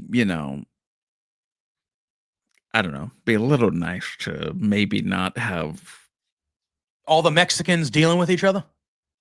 Yeah. Is that what you're trying to say? Maybe, feuds with other people. It would be, whatever. But again, it's better than them not doing anything. And I'm cool with it. If Berto's going to be a guy that, because I think, like we said, Berto really showed in the ring with Phoenix. Because right now, that guy can go, dude. Right now, the only Hispanic Latin feuds going on in the company are either Hispanics versus Hispanics or Hispanics versus El Grande Americano. Correct. One of the greatest luchadors of all time. So, maybe just like a feud where they can just be normal. That would be nice. I think the SmackDown stuff is normal. Like, yes, it is. Normal. Well, I mean, normal in the sense of like other people, not just Hispanic people. It's fair. It's fair. But again, I really love the match between Phoenix and Berto. Excellent. And I dug it. I dug Santos being interested in wanting Phoenix to potentially join, and Berto kind of being like, what the hell, bro? And then Andrade kind of sneaking in, being like, hey, you're underappreciated. Well, I appreciate that was you. Good, though. Yeah. I appreciate, I liked it. I liked it. You know what else I liked? Drew, was an impromptu match with Tiffany Stratton versus fucking Roxanne Perez that I didn't know was happening on SmackDown. Nice little impromptu good match. So apparently Roxanne Perez is just on SmackDown now. Yeah. So strange. I still don't understand why we got away from the Roxanne Bailey. Yeah, I don't understand why we went away from that. Maybe maybe we will reassess and get back to it post Mania. I'm not really sure, but Roxanne Perez showed up on SmackDown. She goes to Aldis. She's in Aldis's office. She says, well, since Ava won't give me an answer about Stand and Deliver, I'm here to talk about fighting for the WWE Women's Championship since I was the Royal Rumble runner-up. And then Tiffany Stratton rolls in and says, you better get your name out. You better get my name out of your mouth. And they kind of go back and forth for a little bit. And then Aldis is like, he comes out of his office and he's like, what is this bickering I'm hearing? He goes, I don't have any time for it. You guys are fighting with each other. You can fight tonight. He's like, it's been a day. I'll think about it. But in the meantime, go cool off. You can have a match later. And they had a good match. Charlotte comes out and attacks. I'm going to say, Drew, I actually thought what they did on Friday between Tiffany and Charlotte, all good stuff. I like the attack that they showed on social medias before the show, with Charlotte attacking Tiffany outside near the cars. Oh, yeah. I liked it. And then I liked that this match was ruined by Charlotte. Well, Tiffany won the match. She wins the match. But after the match, Charlotte comes out, beats the crap out of Loved it. Better that They're not talking. And here's the thing. Here's the thing, Drew. I'm going to say this right now. This build has been trash. However, that terrible segment from 2 weeks ago, it was a terrible segment. Don't let anybody try to fool you that it was a good segment. It was not. It was a bad, awful segment of television. However, it got people talking. And it got people talking about this feud, which people were not talking about this feud. And then I think they actually followed it up with good shit on Friday. Now we'll have to see what they do this Friday. We'll but see. I think they followed it. I thought what we saw on Friday in 2 different segments with this was, I thought it was good. Well, it was literally just Charlotte beating up Tiffany. And I'm fine with that, though. I'm fine with that, though. It was not something, breaking ground. It was just like, but it was positive. It was, these 2 girls don't like each other. They brawled before the show. They brawled after one of their matches. And now the physicality is there. We hadn't seen the physicality. We only heard the fucking terrible trash talk. True. Yes. So now we have the physicality. So we'll see what happens tomorrow. No, it's Tuesday, not Thursday, Joe. We'll see what happens Friday night. But I think the last 2 weeks have made people talk about this feud a little bit better than they were talking about it prior to that trash bag segment last week. So we'll see. I think, again, I've never had an issue of whether I think the match at WrestleMania will be good or not. I think the match is going to be very good unless somebody, Charlotte, goes into business for themselves during the match, which could happen. Could happen. Maybe. However, I don't if they go out there, Charlotte is going to win. But I think she is. She shouldn't. I think Tiffany should go over. I've been saying that from the jump. I think Tiffany should go over. But I think Charlotte's going to win, which makes me not feel good. Oh, no? It doesn't make you feel good? Mister, no, I'm so happy Charlotte's back. Look, but again, this is where we disagree because I have no problem with Charlotte being in this match. I just think that Tiffany should go over. And I'm not sure that the brass of who run things at WWE agree. If Charlotte goes over at WrestleMania, I think that'll be a wrong decision. I think that would be a wrong decision of the 2 outcomes of that match. That doesn't mean that I don't think Charlotte deserves to be where she is. She's Charlotte Flair, one of the greatest of all time. So I have no problem with Charlotte fighting for a title at WrestleMania. That is where she belongs. But I do have a problem if it's at the detriment of one of the future stars of your company. It wasn't going to be somebody else doing that. It was only going to be Charlotte. Because here's the thing. If Becky Lynch would have come back, if the roles were reversed and it was Becky Lynch who came back and immediately won the Royal Rumble and was thrusted into a title match at WrestleMania, nobody would be saying shit. But because it's Charlotte, and there are haters out there of Charlotte, some deserved 100%. I have not been thrilled with how Charlotte has handled herself in this feud. I think she's been a bully on purpose. And she's made it harder and worse for Tiffany when she should be. Wouldn't have done that. Still. But I'm saying before we even got to that, we had people like you immediately hating on Charlotte being in this position. But if it would have happened with Becky, people wouldn't have had that same energy. And that is where I have a problem. Becky isn't Charlotte. But again, people were not complaining. Again, if the roles were reversed and Becky showed up in the Royal Rumble and Becky won the Royal Rumble and Becky immediately got thrusted into a title match at WrestleMania, people would have been going gaga over that. Yeah. Me included. But when it's Charlotte, it's it doesn't need Charlotte. It's the worst thing ever, blah, blah, blah, blah. And it's like, okay, well, you're contradicting because this yourself. Company has proven what they do with Charlotte. Not just that guy. Yeah. Tell me how many world titles Charlotte's won since Triple H has taken over the booking. Because when was her last world title? It doesn't matter. The answer is 0. So it does matter because she was still not a champion with Vince around. So that doesn't matter. So Fernando, you're telling me that Becky Lynch And again, this is not an anti-Becky argument, because I feel the same way about both. If Becky would have come back and won the Rumble just like Charlotte did and been thrown into the thing with Charlotte, I would have said, yeah, Becky deserves that. She's Becky Lynch. Just like the same way I said, yeah, Charlotte deserves that. She's Charlotte Flair. It's the same Yeah, thing. but you're also you've proven today that you're weird about, oh, it's a name, so they deserve everything, like with Roman and Punk with the, oh yeah, they win the main event. Oh yeah, it's Roman and Punk. So Yeah. it's not shocking that they, and you would just be completely fine with that. So it's not, it doesn't shock me that you also feel the same way about Charlotte. Again, I don't think Charlotte should win this match. I think it would be a wrong decision if Charlotte goes over on Tiffany at WrestleMania this weekend. If But you will Charlotte wins, accept it and you will be fine with it.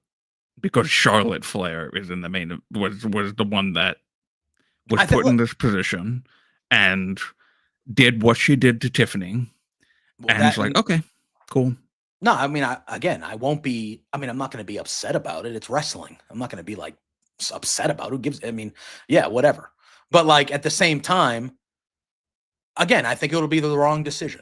I think it'll be the wrong decision. So again, I don't. You can tell me that. I have yet to see proof. Now, if Charlotte wins the title at WrestleMania, we can put that comment up next week. What? And I'll say, okay. But again, Charlotte being in this match is not all of a sudden the same. Like, she's Charlotte Flair, dude. She will be the one standing tall with the most world titles in the history of this company and the history of pro wrestling when she retires. It's not like she's some schmuck. But yes, that's not true, Drew. Whether you like her or not, it's not true. Look at her criteria of matches that she's had in her career. Regardless of whether you like her or not, she is one of the all-time greats ever. Put in the main event of WrestleMania 35 because she's Charlotte Flair. I don't disagree. I think that was a mistake. Again, that was an old man making an out-of-touch decision, which he did all the time. Her coming back and winning the Royal Rumble is not the same as her being inserted into that match 10 years ago, dude. It is not the same. Or it's 5, not? 6 years. It's not. That is not the same type of thing. Charlotte was returning from an injury where she was out for over a year, and she won a Royal Rumble because guess what? When Charlotte returns, she's automatically one of the 3 to 5 best people in the roster because she's Charlotte Flair. Okay. John Cena returned and won the No, but he won the Elimination Chamber the next month, and he's fighting for a title at WrestleMania. Why isn't anyone bitching about John Cena automatically coming back and being thrown into the... John Cena's done that more than Charlotte has in her career. How come nobody's upset about John Cena? Where's the same energy when it comes to John Cena? How come it's only, same thing? I don't know if you can compare the current John Cena right now to this whole... he turned heel. But it was the same thing. John Cena comes back and he's fighting for a world title at WrestleMania. It's the same thing. And by the way, they brought Charlotte back to kind of be a babyface again, which is what they've done. So wait a minute. Hold on. Mr. Not in charge anymore, but a lot of stuff is being booked the same. Yep. Who was the one that was supposed to be the babyface against Charlotte and Becky when Becky turned on her and at SummerSlam? Oh, yeah, it was supposed to be Charlotte. Again, this is when the old man was booking it, though. But the old man didn't book the Royal Rumble. The old man didn't book... No, again, I don't think Charlotte winning the Royal Rumble was the wrong choice. I think they've done not great in the lead up to this match at Mania, which is on them. But Charlotte winning the Royal Rumble was not the wrong choice. It's the right choice to do. I wouldn't say with how this build went, it was the right choice. Well, I would say no. Well, they ruined the build, yeah. But that wasn't. That was Charlotte. That was Charlotte that ruined the build. Yes, which is why I have been critical of Charlotte this whole time, leading to the build. I have been critical, saying she, as the veteran, should be helping Tiffany get through her struggles in this build, not making Tiffany look like a fucking idiot and doubling down and making But it still Tiffany was look right bad. for her to win the Rumble. Yeah, those are two different things. Because I don't think Charlotte was following along with the WWE game plan when she was doing that. I think Charlotte went into business for herself doing that in the sit down. I don't think that was WWE that was saying, hey, make Tiffany look like a fucking moron here. Charlotte knew everything that Tiffany was going to say, on that sit down, because everything that Tiffany said, Charlotte had a comeback for and was ready for Tiffany to look like an idiot. So I don't know if she knew somebody or she went into the producers and said what she's saying. I don't know what happened there, but Charlotte clearly had inside knowledge of all the shit that Tiffany was going to say in that sit down. And she undermined her and made her look terrible. And that I will not be behind Charlotte or praise Charlotte at all for that. That is fucking amateur hour. And she, as a veteran and one of the greats to ever do it, you know better. I think your receipt was Tiffany doing what she did in that terrible segment. That was the receipt because Tiffany clearly had a fucking problem with it. And that's how we got to this mess. Was because Charlotte was being unprofessional. That doesn't make me all of a sudden go, well, the Royal Rumble was the wrong decision, because it wasn't. It wasn't the wrong decision. Charlotte should have won the Royal Rumble like she did. I have no problem with that. I honestly, Ophelia, I don't know. I don't know the answer to that question. But it felt like to me in that we're going to talk about this so long. No, but it felt like to me in that sit down that Charlotte had inside knowledge of what Tiffany was going to say. And she bullied Tiffany and made Tiffany look really bad in that sit-down segment. And I think the receipt was Tiffany getting personal in the in-ring segment. And it kind of dissolved. Tiffany probably has a script, which was clear from that sit-down that she had a script. And in the working between it with whoever agented that sit-down, Charlotte probably had access to what Tiffany was going to say. And then, as a result, did what she did. Yeah. I don't know. Either way, I think, like I said, I do think that when this match ends on Saturday. And her being, by the way, her being Charlotte Flair does not immediately mean that she deserves to win the Royal Rumble. That's fine. And also, her behavior in this match, in this feud, proves that she didn't deserve to win the Royal Rumble. Because if she was going to act this way this whole time, she shouldn't have been rewarded with a Rumble win and a title match on the show if she was going to be a bitch about it. Okay, but again, how can WWE plan for that? How do they know that she's? I'm not saying that that's WWE's fault. You know what I mean? Like, they make a decision, and if she's going to act now moving forward, I agree with you.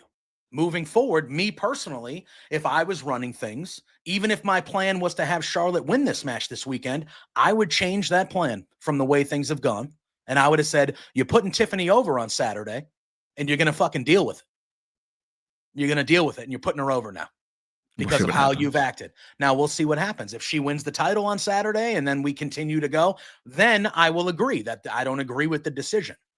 But just because the build to this match has gone to shit does not mean that the original decision of her winning the Royal Rumble is a bad one. For the most part, the Jey Uso Gunther build has been dog shit. For the most part.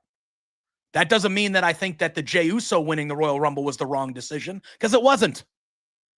You can't look at it now and go, shouldn't have won the Royal Rumble. But you can't compare those two. Wait a minute. You can't compare those two. But you are saying that she did not deserve to win the Royal Rumble because this has been terrible. That's what you're saying. This has been really bad. No. To win the Royal Rumble. I'm not saying that. That's not what I'm saying. I'm saying that she didn't win. She didn't deserve to win the Rumble because she's a spoiled brat who bullied her challenger. Jey Uso didn't bully Gunther.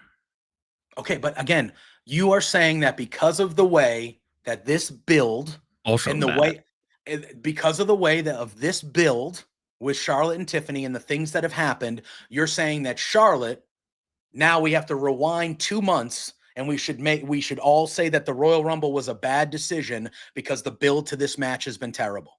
That's what you're saying. I'm not saying because of the build to this match. I'm saying because of the behavior of Charlotte. How could they know that behavior was coming? I'm not blaming them when they made the decision. I'm not blaming them for that. But you can't do that. You can't go back and go, oh well, Charlotte decided to be a bitch on the way to WrestleMania, so that was the wrong decision having her there. Like that's not.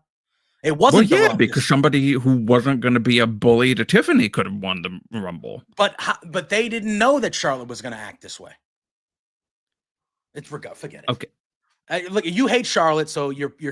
I just want to put there that I'm not blaming WWE for this. I don't know where you got that. Because you're saying it was the wrong decision for her to win the Rumble based on her behavior, which WWE had no idea how she was going to act. And I'm saying that is a flawed argument because you can't say that a decision 3 months ago was the wrong decision based on shit that happened after the decision. Do y'all in the chat understand what I'm saying? Because JPJ I know what you're saying. I just think it's wrong. Because by your logic, if by your logic, any build that has come out of the Royal Rumble towards Mania, regardless if it's behavior or just bad or whatever, that it was the wrong. The Jey Uso thing is a perfect comparison.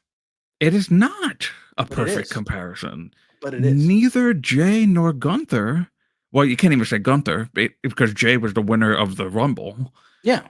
If Jey Uso was the Rumble winner and went and made Gunther look like a complete idiot after winning the Rumble and torpedoed the feud into a disgusting back and forth between the two of them where they're throwing personal insults at each other, I would say Jey Uso was the wrong choice to win the Rumble.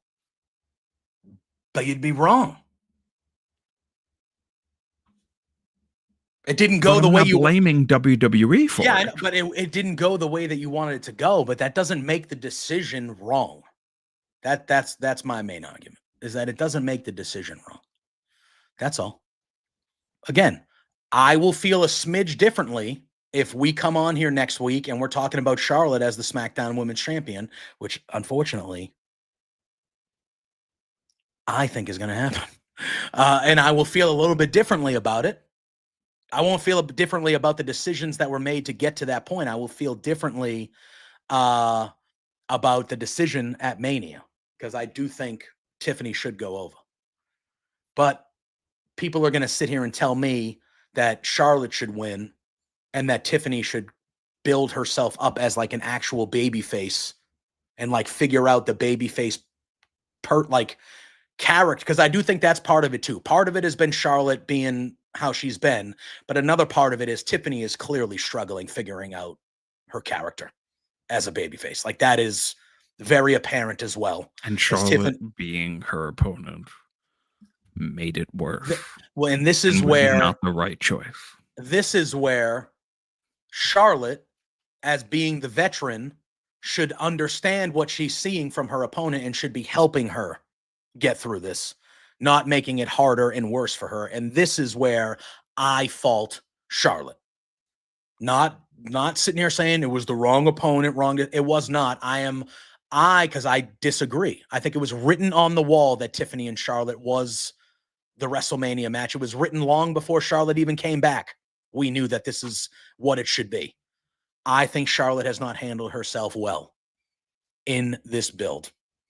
And I think it's come off really poorly. And I think that she is getting all the shit that she deserves because of how she's handled herself. Somebody else winning the Rumble a better idea. That is a negative. That is where we disagree, because Charlotte was the 100% right person to win the Royal Rumble. With who was in the Royal Rumble on the women's side, Charlotte was one of, if not the only right choice to win the Royal Rumble. So that is where we disagree. Well, so I can agree with you. I can agree with you on the way that we've gotten there in Charlotte's behavior and things like that. I don't think that this makes that a wrong decision. That's just not, I agree. Go back and look at the roster of who's in the Royal Rumble on the women's side of things. And there are not many people that you would have picked to win that Rumble that would have been more deserving than Charlotte? So if somebody picks somebody to run something, let's say I pick someone to run a company, Yep. and based off of their history, they're like, oh yeah, well they're the right person to run the Yeah. company because of the Yeah. way that Because they've run companies in the past. yeah, they have the resume. It makes Then sense. they tank the company. Yeah. You wouldn't come to me and say, oh well, maybe it wasn't a good idea. You wouldn't tell me that? I wouldn't. No, I would try. Well, you're put in the position to make that decision to hire someone because of your resume as well. So I would look at you and I would say, "Hey, that was a wrong." I would trust your Do you strength. understand what I'm saying now? Yeah, it's not the same thing, dude. It's just not the same thing. You literally said the thing that I've been saying. Yeah, no, because you're wrong. The build has been terrible, but again, why are we? I don't even fucking care about Charlotte Flair this much. I don't hate her immediately like you did. You've had a negative mindset about Charlotte. I said from the beginning You that I don't hate her. Yes, you do. Please, you wouldn't be having these arguments week after week if you didn't.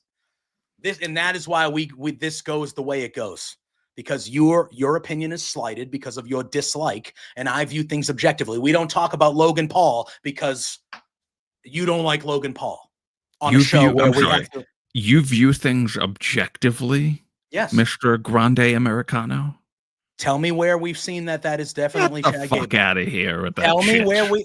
Come on. Tell me where that we have seen that is 100% Chad Gable.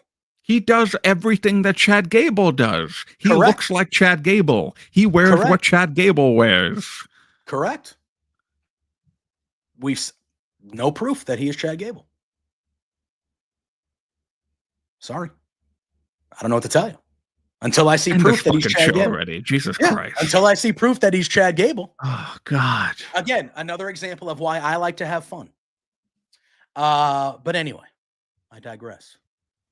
Hey, want to talk about what Triple H had to say about Trump yesterday? No, I don't. Okay. Okay, here's the thing. Again, awful, but his mother-in-law works for the guy. What do you think he's going to come out and say bad things? Did that shock anybody? So that news about Mariah May. Did that shock anybody, though? Like, is anybody shocked about that? Is he going to come out and openly, as he should, because the guy's a piece of shit, but is he going to come out and talk negative about the guy that his mother-in-law works for? Like, was anybody truly shocked about that yesterday? Why were people shocked?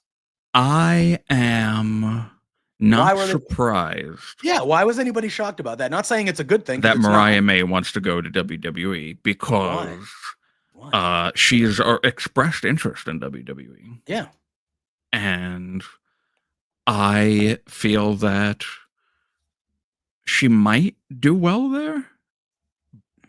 I mean, it would be kind of crazy that she just jumped to after the incredible, feud that she had with Toni Storm, and then she's just in NXT because she ain't going to be on the main roster. That's just kind of wild to me. But if she feels like she wants to go to WWE, then okay. Why would that be wild to you, though? Besides the times when Toni Storm wasn't around and Mariah May was the world champion, how were they booking Mariah May? Did you feel like she was a strong champion? Well, no, I didn't feel like she was a strong champion. Okay. Scott, I don't disagree with that. I don't disagree with that. So like that's really where, for me, like, yes, Mariah May had this all-time story with Toni Storm. All time. Like, maybe the best story that AEW's ever told, if not number 2 behind for the women. Yeah, easily the best story they've ever told for the women, but it's right up there with the great stories that AEW then for her to be in the developmental brand of the other company would be a little weird to me. That's all. But if that's what she wants, then fine. But I think there is proof where if you look at AEW, if you're not in the world title picture, especially on the women's side, you really don't matter. You really don't matter in AEW. Like, have things gotten better? Yes. Well, I wouldn't say that. I would say that about some, but I wouldn't say that about all of the women. Most of them. Most of them. I wouldn't say that about Willow. I wouldn't say that about Chris Where's Statlander. Willow? Where's Willow been? She's come out Well, and she got attacked the death attacked by threat. John Moxley. Yes, I get that, but like Willow is still very much liked, and she has matches occasionally. But I wouldn't sit here and tell you that Willow has been booked strongly these last couple months at all. I've seen her wrestle maybe once on Dynamite, maybe. She had the mixed tag, but other than that, I don't remember any important match that she's been in recently, even though she's one of the most well-liked baby faces in the whole company. Mercedes has shown a lot. Tony's shown a lot. I think they've done a really good job with Megan Bayne. I want to see where they go for the next couple weeks with her to see, if they continue to show her in a good light, even though she's not going to be involved in one of the championships. But like we saw Statlander and Thunder Rosa have a great match last week on Dynamite. First time I've seen Thunder Rosa on Dynamite in what feels like a year. One of the best female wrestlers in the world. Well, now they are building up Collision to be a hell of a show. That is true. That is true. More people should be watching this show. I watched it now 2 weeks in a row, and it's been really good 2 weeks in a row.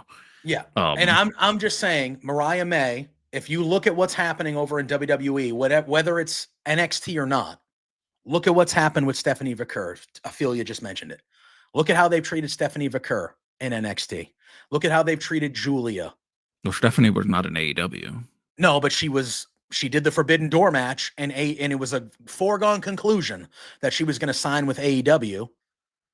And then WWE swooped in and maybe took her. To the fans and to AEW, but it wasn't to Stephanie, according to some interviews I've read.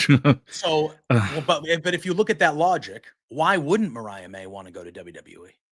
Because even on the developmental brand, well, I said that it probably makes sense for her because she's expressed interest in it. Yeah. And I wouldn't be surprised if she went. And I think even though it's the developmental brand, I think that they treat their women in their women's roster better than any other company in the world treats their women.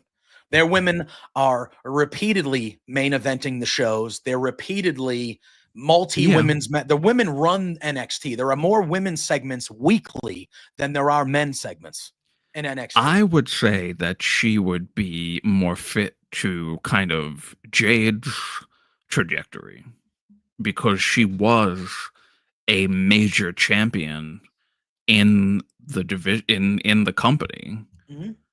I would say she should be on the main roster because she's been at a level in AEW where I would see NXT as a demotion for her. But for people like Ethan Page and Ricky Starks, I think NXT makes sense. Because their trajectories in the company were lower card, not main event, where I think Ricky fought for Ethan Page the world fought championship once, right? MJF for the world title too. Ethan Page did too. He fought MJF. Oh, Ethan Page did also? I forgot about that. But they weren't the champion. Yeah, they both fought MJF for the title. Because Ricky had that back and forth promo with MJF that kind of got everyone going nuts. That I remember. And then he fought MJF for the title and lost. And then Ethan Page, when they were in his hometown, he had a good promo segment with MJF, and then he fought for the title. Yeah. You're right. I forgot about that. But for what I'm saying is that for their trajectories, I feel like Ethan and Ricky make sense in NXT. But they didn't put Jade in NXT, and Jade was the TBS champion, the longest reigning TBS champion, and had the most wins, and maybe I would say in a similar way, booked similarly to how Mariah May was booked when she was a champion, where she was winning all her matches, but they weren't always the best. Yeah. But she was actually the world champion, not the secondary champion. So that's why I say for Mariah, main roster should be what she looks at and not NXT. Yeah, like with Jade. I mean, again, I think that Mariah doesn't have the physical appeal that Jade has right away. You look at Jade Cargill and you're like, that's a fucking Greek statue. Like that is a what?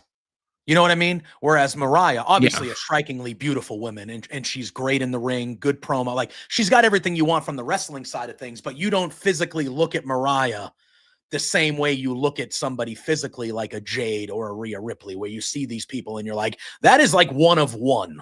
Like they don't make human beings like that normally.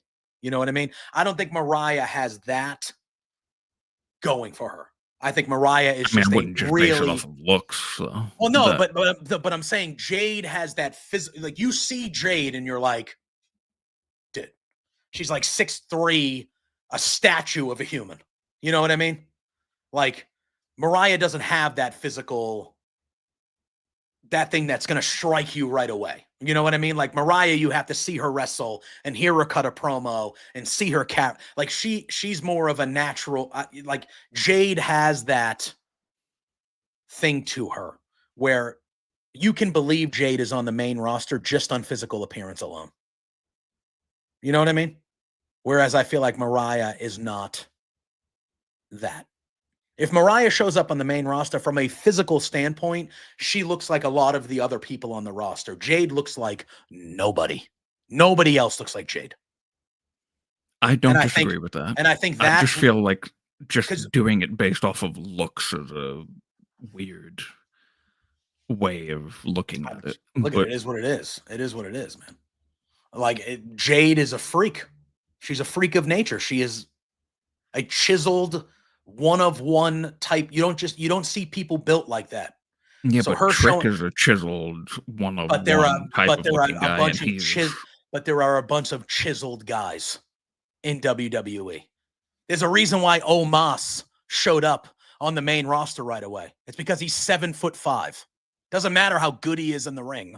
It's because he's a giant of a man. Because not everybody is built that way. So he automatically goes to the main roster. Jade is the same way. Not everybody looks like Jade. She looks like one of one. So even though from a wrestling standpoint, she probably should have went to NXT because she needed to learn, still does kind of. The way she looks, you're not putting that in NXT. Whereas Mariah, like I said, Mariah is more of, she doesn't stand out in that way. So she should be in NXT because she doesn't stand out. I think Mariah is good enough to go to the main roster from like a wrestling standpoint and stuff like that. But yeah, no, she should probably go to NXT.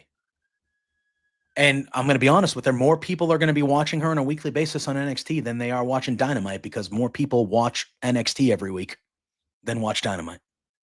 So if you care about, and again, it all depends on what she cares about.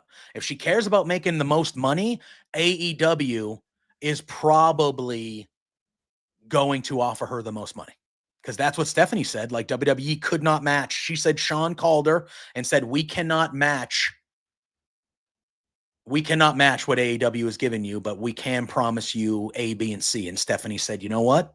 I'll take the less money. So it's one of those things to me where, again, if she wants to go to WWE, she has a 1,000% chance of being a bigger star going to WWE than she does in AEW. WWE is clearly the number one ball game, the number one team in the ball yard.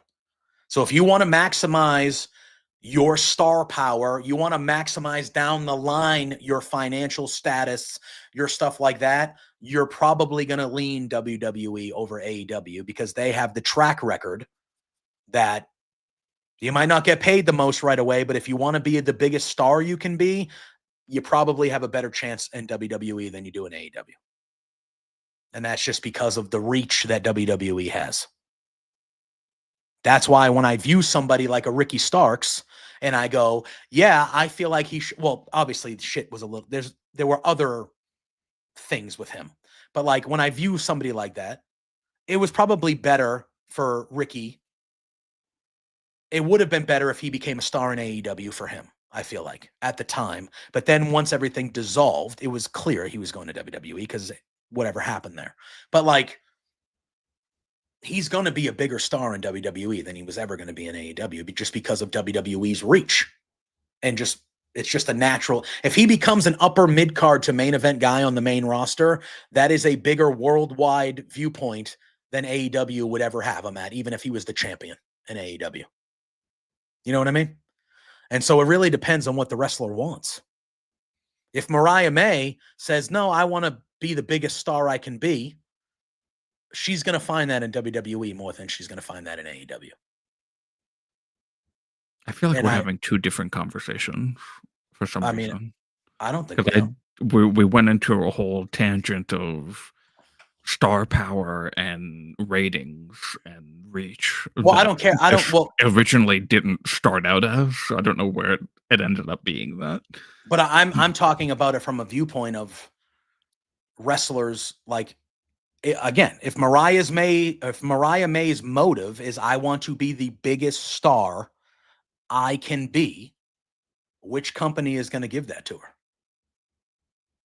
WWE. Okay. So then it would clearly make sense for Mariah May to then go to WWE. If that, you know what I mean? Yeah. But that wasn't what we were talking about originally, so I don't know where. What were we talking? We were talking about to that. No, but we were talking about Mariah May wanting to go to WWE, and you said you didn't understand why she would want to do that. Besides her wanting, like, you know what, you were just like, I don't know why she would go to NXT. Well, you said I don't know why she would go to NXT when she's been a world champion in AEW. That doesn't make sense.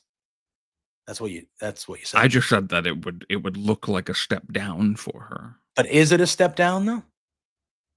While she's in NXT, it would be a step down. But why though? Because more people will be watching her on a weekly basis. She'll be. I don't understand how that's a step down. I'm just talking about like the placement of her in the company versus in AEW. You were the top woman star for months, running that division with the top championship, and then you're in NXT.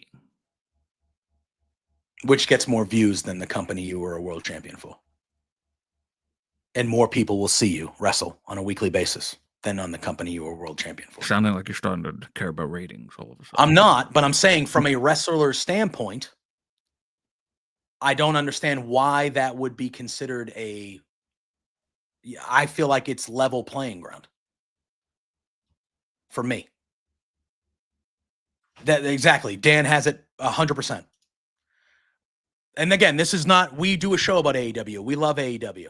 Yeah, well, the problem with this thing is that I'm not going to know who the fuck you are in AAA because I'm barely ever going to hear your name. Okay, but so for somebody not like us, if we're talking to a casual wrestling fan,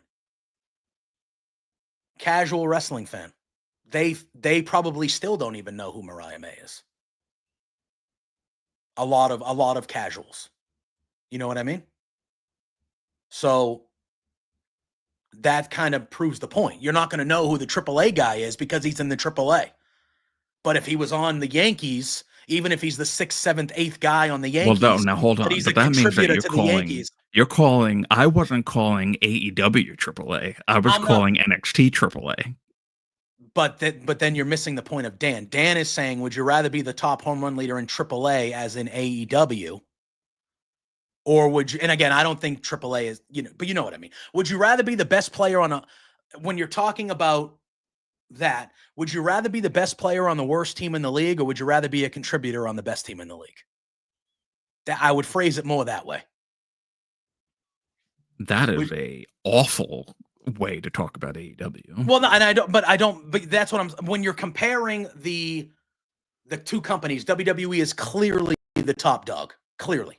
Like there's no debate. I don't deny that. Okay. But to then use that comparison and say that AAA is compared to AEW. I just changed it. Would you rather be the 6th, 7th, or 8th best contributor on the best team in the league?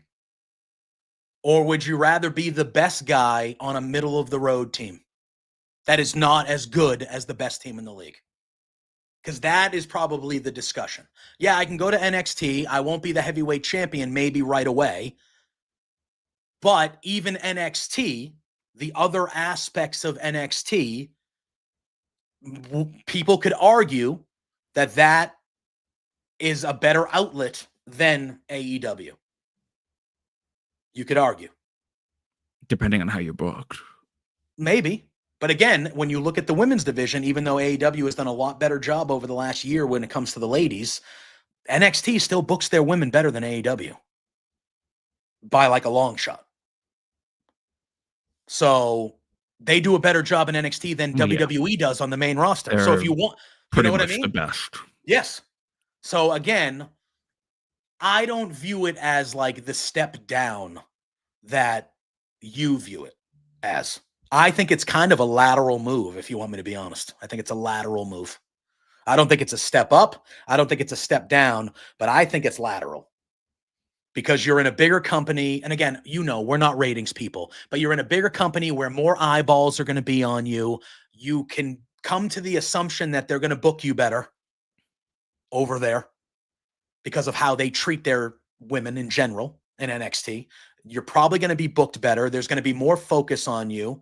Yes, there are big matches we haven't seen with Mercedes and things like that, but there's big matches over there. You get a world title program with Stephanie Vaquer, Julia. Like, there's big matches over there in NXT. Some would argue like a Mariah May Vaquer or a Mariah May Julia match, which I think they were both in Stardom. We might have even have seen that before in Japan. I personally haven't. But you can make an argument that those matches would be bigger or equal to any match she can have outside of Toni Storm in AEW. I just think it's more of a lateral move than a step back, even though I get she was world champion over here. But I think when you take everything into account, I think it's a pretty lateral move, personally. I think it's one of those moves where it's a lateral move now, but it has the potential to be. I will say it's a lateral move if she is immediately in the main championship picture. If she's not in the main championship picture, not a lateral move. See, I think if she's in the main championship picture, I think it's a step up. Because I think being the NXT women's champion is of more value right now than being the AEW women's champion, personally. So I think people would think that you don't do an AEW podcast the way that it is what it is. Now, the person who is the AEW women's champion, I would make an argument is one of the 2 to 3 best wrestlers in the world currently. So yes, but I think on the level, I would think that the NXT women's championship is probably, because of the way they treat their division, I think it is probably the best women's championship to have in all of wrestling. Maybe besides Stardom, but I don't watch Stardom. But like, I would feel like because of the way they treat their women, they book their women, I would feel like the NXT women's championship is the best prize a woman wrestler can have currently in the wrestling landscape. So yeah, I don't know. Okay. But that's just how I view it. That's just how you also watch NXT every week. I don't give a shit about it. So, yeah, which is a problem. There we go. Which is a problem. But on that note, we need to get out of here. So we're gonna get up on out of here. We're gonna be back on Thursday morning talking some AEW. I will be at the show tomorrow night, and I will be seeing Athena versus Mercedes in the main event. Oh God. Oh, enjoy. I shall try my best. Yeah, I was hoping you would remember they should be in NXT though, because that'll be a higher spot for them. It's literally not what I said, but you know, it's cool. It's cool. But you know, it's okay. Listen, I get it, Drew. You are again, objectively, I view things. So it is what it is. I have no allegiances to anybody whatsoever. But I think if you're going to sit here and tell me that the NXT women is not the best women's division in the world, I don't know what to tell you. I don't know what to tell you. So It is what it is. It is what it is. But on that note, we're going to get out of here. We will be back on Thursday morning with our special Dan guest. agreed with me. What? Speaking the truth? No, it's not true. Again, but again, here's the thing. That match is going to rule on Wednesday. And it's going to be great. And it's going to be one of the better women's matches we see. But if that match was happening, again, see, because I'm pro AEW, but you can't tell me that if that match was happening as Sasha Banks versus I know you agree with JPJ. So what was her name in WWE? Ember Moon, right? That was who she was. Yeah. If that match was happening this weekend at WrestleMania, it'd be a bigger deal. If that match was happening on Raw, you know, like that's not me playing against AEW. That's just me speaking in fact. Like, you know, the more people watch it all depends on what you want. It all depends on what you want. So I don't fault anybody for wanting to go to WWE, whether you were world champion in AEW or not. If you want to I don't fault them either. Yeah, if you want to make the most money, you want the most eyeballs on you, you're gonna go to WWE. And I think that WWE over the last year has a proven track record of how they treat former people, of how they treat people now that come from outside the company. I think they have a good track record with Stephanie, with Julia, with Ethan Page, with Penta, with Ray Fiend, all these people that have come over from AEW and other major wrestling companies that have come over. WWE has treated them very well these last few years. So I feel like that has also changed the perspective of people wanting to go to WWE as well, which I think they feel like, I think they all feel like they're going to be put in better hands, in better hands now than they would have been previously, if that makes sense, you know? So we'll have to see. Yeah. We'll have to see. We'll have to see. I don't know. I think Mariah will succeed no matter what she decides. But again, like I said, it all depends on what she's looking for. Is she looking for, you know, it just depends. But anyway, Drew, let the people know where they can find you and where they can follow you. And then you can find me at the Drew Nicholas on Twitter and Blue Sky, and follow our Firmly LW Twitter account, because we do have. We're not going to talk about it today because I forgot that I have to go somewhere. So I'm not going to spend another moment on this. But on Thursday, we are going to discuss next week's schedule because it is different than this week's schedule. Sure is. Sure is. You can follow me, JPJ Loves Gaming, on all social media platforms. Kind of be everywhere this week. Drew and I, you'll see us a bunch this week. Post shows, pre-shows, Firmly AEW. We got some stuff going on. So just follow me on all the socials. You get the layout of the land there. Drew and I will see you Thursday with our special guest, Jose from Jose on the Air. Very excited to have him joining us as we recap tomorrow night's spring breakthrough and AEW live from Boston, Massachusetts, baby. So yeah, should be a good time. Drew and I will see you on Thursday. Enjoy the rest of your Tuesday, gang. Make sure you get them taxes filed, you Americans. Don't have the government coming at you. Don't have the government coming after you. You don't want that nowadays. But until then, no. Just protect yourselves at all times. Until Thursday, enjoy the rest of your time. Drew and I will see you. You know the drill. Peace out.